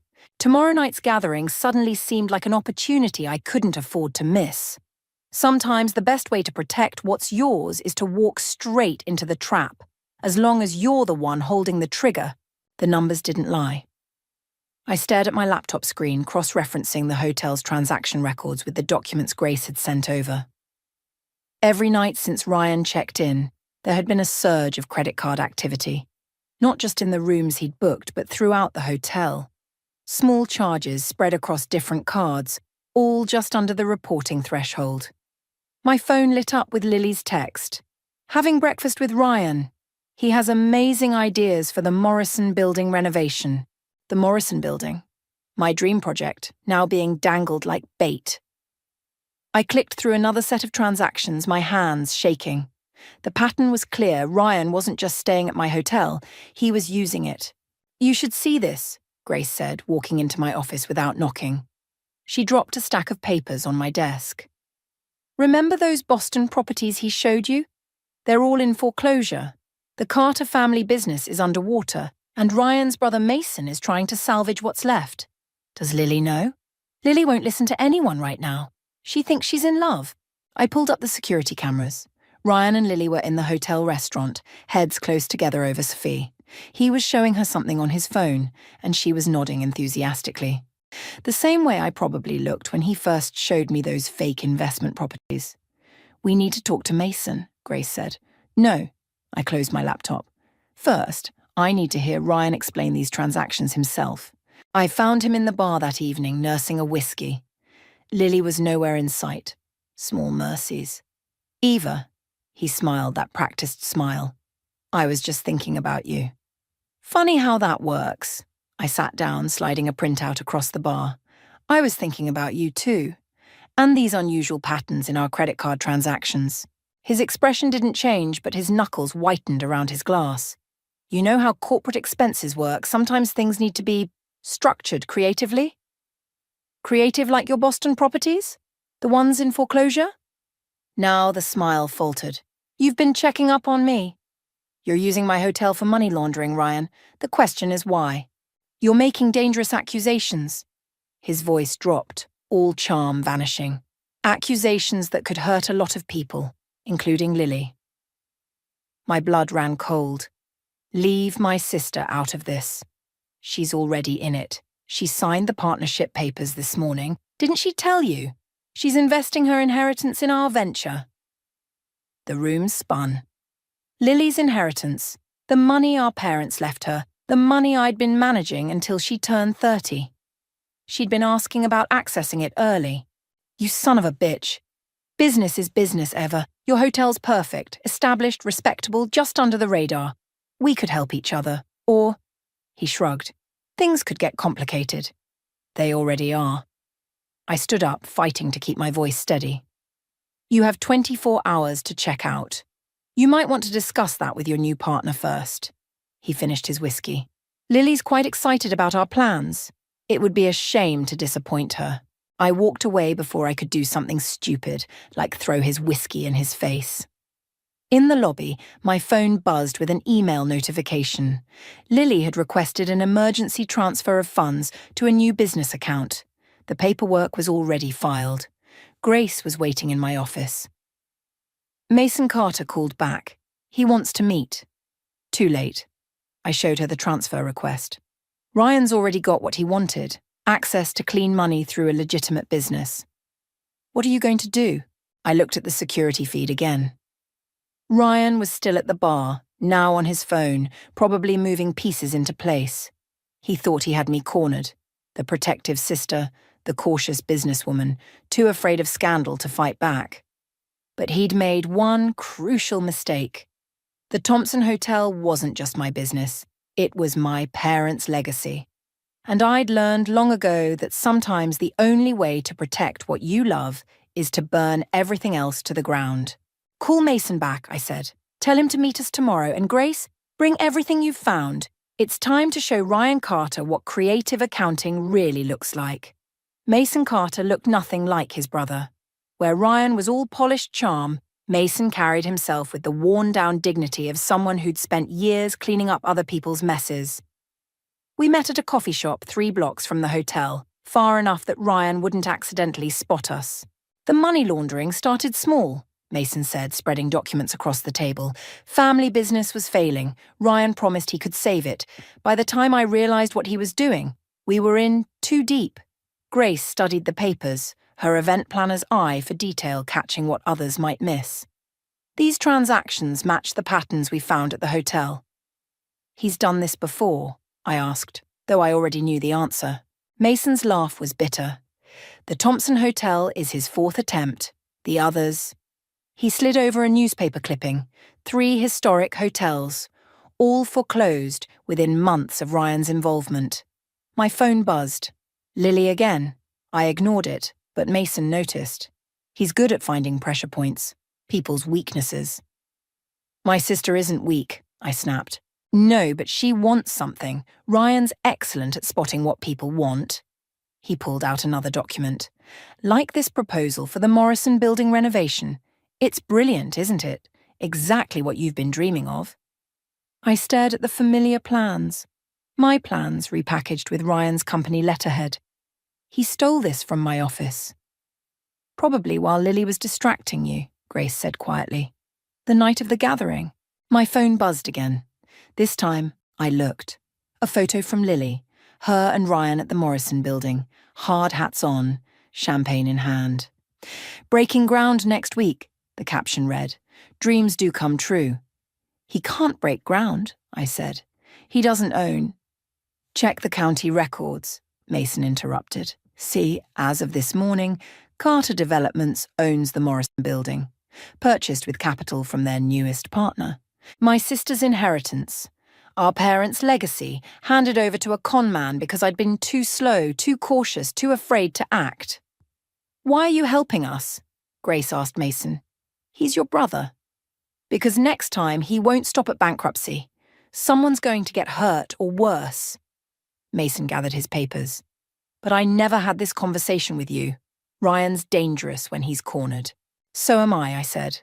But Mason was already walking away, leaving behind one final document, a USB drive labelled Carter Family Financial Records. Back at the hotel, Lily was waiting in my office. Why aren't you answering my calls? This is important, Eva. The Morrison project is happening. With what money, Lily? Your inheritance? The money Mom and Dad left to secure your future? To secure our future, she corrected. Ryan showed me the numbers. We could triple our investment in 18 months. Like he tripled investments at these hotels? I pulled up the newspaper articles Mason had shared. All bankrupted, all under investigation for fraud. That's not... He explained those. They were timing issues, market conditions. He's using you to get to me, to get to this hotel. God, you're so paranoid. Lily slammed her hand on my desk. Not everyone is trying to hurt us. Some people actually want to help us succeed. Like Ryan helped his other partners succeed. I played the security footage from the bar, his threat about Lily still clear in the audio. She watched, face paling. That's not... He was just protecting our investment. No, he was protecting his scheme. And you handed him everything he needed to destroy us. Lily's phone chimed. Ryan, of course. She looked at it, then at me, tears welling up. You're wrong about him, I'll prove it. She ran out before I could stop her.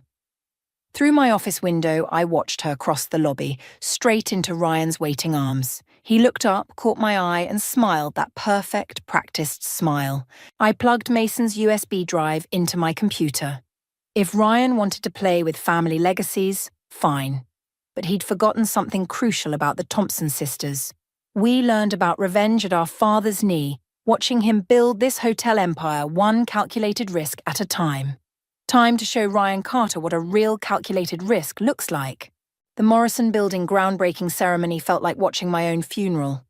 I stood at the back of the crowd, Grace beside me, as Ryan worked the room like a master conductor. Lily sparkled at his side, playing the role of adoring partner perfectly. The Thompson-Carter vision represents more than just renovation, Ryan announced to the gathered investors. It's about family legacy, about trust, about building something lasting together. My fingers tightened around the USB drive in my pocket. Mason's data had revealed everything. The shell companies, the laundered money, the pattern of destruction left in Ryan's wake. But it also showed something worse. Lily's signature on documents she couldn't possibly understand, making her legally complicit in his schemes. "You okay?" Grace whispered. I nodded, watching Ryan guide Lily toward the ceremonial shovel. They looked perfect together, both glowing with anticipated triumph. My sister hadn't spoken to me in days, not since our fight in my office. "And now," Ryan continued, "I'd like to invite Eva Thompson to join us. After all, this project wouldn't exist without her original vision." The crowd turned, expecting me to step forward. Ryan's smile was razor-sharp, daring me to make a scene. He knew I wouldn't risk exposing him here, not with Lily's future on the line. I walked to the podium, accepted the second shovel he offered. "Thank you, Ryan. You're right. Family legacy is everything." His eyes narrowed slightly at my tone. I turned to the crowd, gripping the shovel like a weapon. "Which is why I'm pleased to announce that the Thompson Hotel will be partnering exclusively with Carter Development's parent company for all future projects." Ryan's practiced smile flickered. Behind him I saw Grace slip away from the crowd. Right on cue. "In fact," I continued, "I've already submitted the paperwork to the board. They were particularly interested in the company's financial records." The blood drained from Ryan's face. He knew exactly which records I meant, the ones Mason had provided, the ones Grace was delivering to the board right now. "Eva," Lily stepped forward, confusion clouding her features. "What are you doing?" "Protecting our legacy." I turned back to the crowd. "If you'll excuse me, I have an urgent meeting with the hotel board. I'm sure Ryan can handle the rest of the ceremony." I walked away, counting steps. 3, 4, 5. "Eva," Ryan's voice carried across the lot. "A word?" We met halfway between the crowd and the street, his charm replaced by barely contained fury. "Whatever you think you're doing, I'm doing exactly what you taught me, Ryan. Making calculated risks." "You have no idea what you're risking," he hissed. "That USB drive, Mason had no right." "Mason's not the only one who kept records." I pulled out my phone, showed him the screen. "Remember that night in the bar when you threatened my sister? Hotel security cameras catch everything." His mask slipped completely then, showing the desperate man beneath. "You'll destroy her too. Those documents she signed are void as of an hour ago. The board's lawyers found some interesting irregularities in the filing dates." Lily appeared beside us, her face pale. "What documents? Ryan, what is she talking about?" "Nothing, sweetheart. Just business details." "Show her," I cut in. "Show her the real contracts she signed. The ones that would have made her liable when everything fell apart." Ryan reached for Lily's arm, but she stepped back. For the first time, I saw doubt in my sister's eyes. "The groundbreaking," Ryan said quickly. "We need to finish." "Is cancelled," Grace called out, walking back from the hotel. "The board sends their regrets, and the police send their regards." The crowd was dispersing now, investors muttering among themselves. Ryan's perfect ceremony was unravelling thread by thread. "You're bluffing," he said, but his eyes darted toward his car. "Am I?" I stepped closer. "Run if you want. But remember, I learned about revenge from the best. You." He backed away, mask completely shattered. Lily stood between us, tears streaming down her face as she finally saw the truth. The sirens started in the distance, growing closer. Ryan turned and ran, leaving everything behind. The ceremony, the schemes, my sister. I reached for Lily's hand. She flinched but didn't pull away. "I'm sorry," she whispered. I know. I squeezed her hand, watching Ryan's figure disappear around the corner. Let's go home.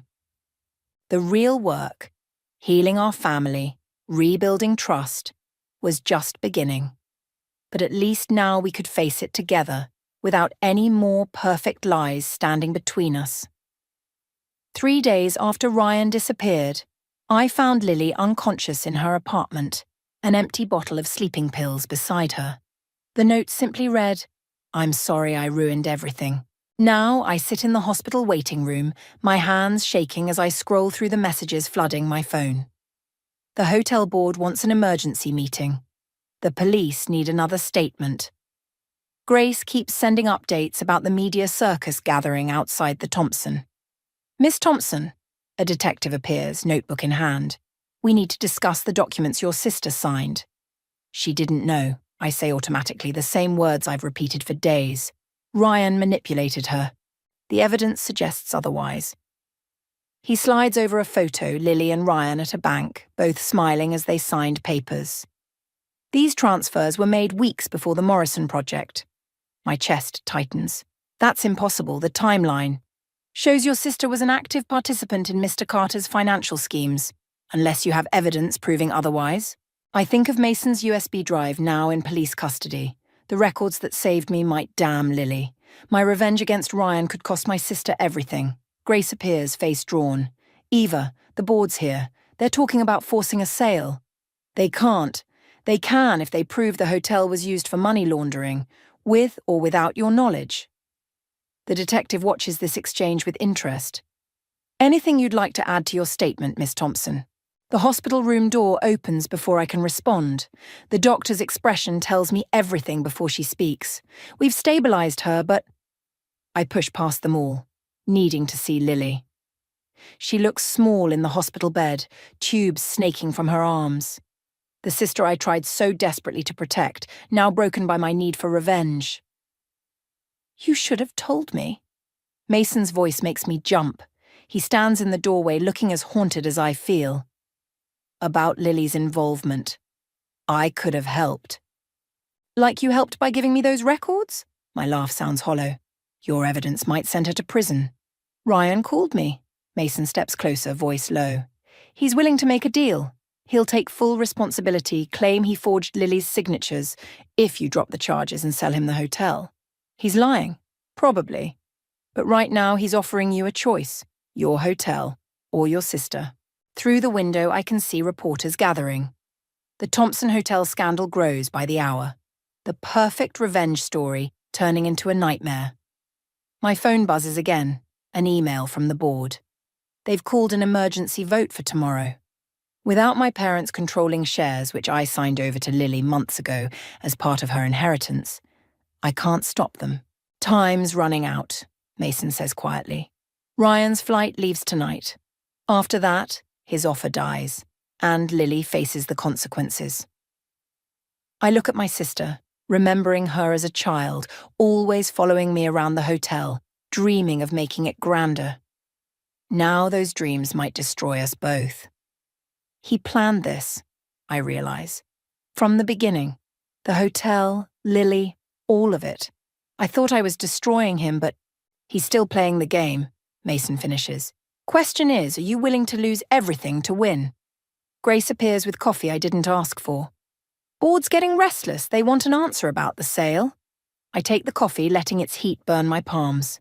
The pain helps me think. Ryan calculated everything except one detail. He assumed I'd choose between my sister and my hotel. I pull out my phone, dialing a number I memorized from Mason's files. "Hello, Mr. Chen. This is Eva Thompson. I believe you lost some money in one of Ryan Carter's previous ventures. I have a proposition for you." Mason's eyes widen as he realizes what I'm doing. "Ava, wait!" But I'm already speaking, trading the last piece of my soul for one final shot at salvation. Sometimes, to save everything, you have to be willing to lose it all first. The game isn't over. It's just becoming something darker than even Ryan imagined. The private terminal at the airport was empty except for Ryan, his perfectly tailored suit now wrinkled from hours of waiting. I watched through the glass as he checked his phone again, probably wondering why his escape plane hadn't arrived. "He's alone," Grace confirmed through my earpiece. "Lily's documents are ready." I pushed through the door, the click of my heels echoing across polished floors. Ryan's head snapped up, relief washing over his face. "Eva, I knew you'd make the right choice." "Did you?" I placed a manila envelope on the seat between us. "The hotel's transfer papers as requested." He reached for them, but I held up my hand. "First, sign these." I slid over another set of documents. Confession of fraud, absolving Lily of any involvement. "Of course." His smile was genuine. He thought he'd won. "I meant what I said. I never wanted to hurt her." "No, you just wanted to use her to hurt me." "Business is business." He started signing without reading, confident in his victory. "You understand that now, don't you? Sometimes we have to sacrifice the things we love. Like your brother sacrificed everything for you?" Ryan's pen paused. "Mason made his choices." "He did, starting with that USB drive he gave me." I watched his face carefully. "But he wasn't the only one keeping records, was he, Mr. Chen?" The door opened behind me. Ryan's face went ash-white as James Chen walked in, flanked by federal agents. "The thing about revenge, Ryan," I said quietly, "is that your old victims are often happy to help destroy you, and you can't."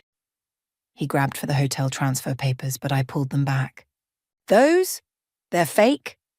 Just like the confession you just signed." I smiled his own practiced smile back at him. "Business is business, right? The hotel board already voted this morning. Turns out Mr. Chen bought enough shares to swing the decision. Your previous victims were very generous once they learned they could help take you down." Ryan lunged for the door, but the agents were faster. As they read him his rights, I saw Mason step out of the shadows. "I'm sorry, brother," Mason said softly, "but someone had to stop you." "You betrayed me?" Ryan struggled against the handcuffs. "For her?" "No." Mason met my eyes. "For all of us you destroyed along the way." I walked over to Ryan, close enough to see the desperation in his eyes. "You were right about one thing. Sometimes we have to sacrifice the things we love." I pulled out my phone, showed him the live feed from the Thompson Hotel. "Like your reputation." On the screen, reporters swarmed as federal agents carried boxes of evidence through the lobby. Years of Ryan's careful schemes, exposed for the world to see. "You'll lose everything," he spat.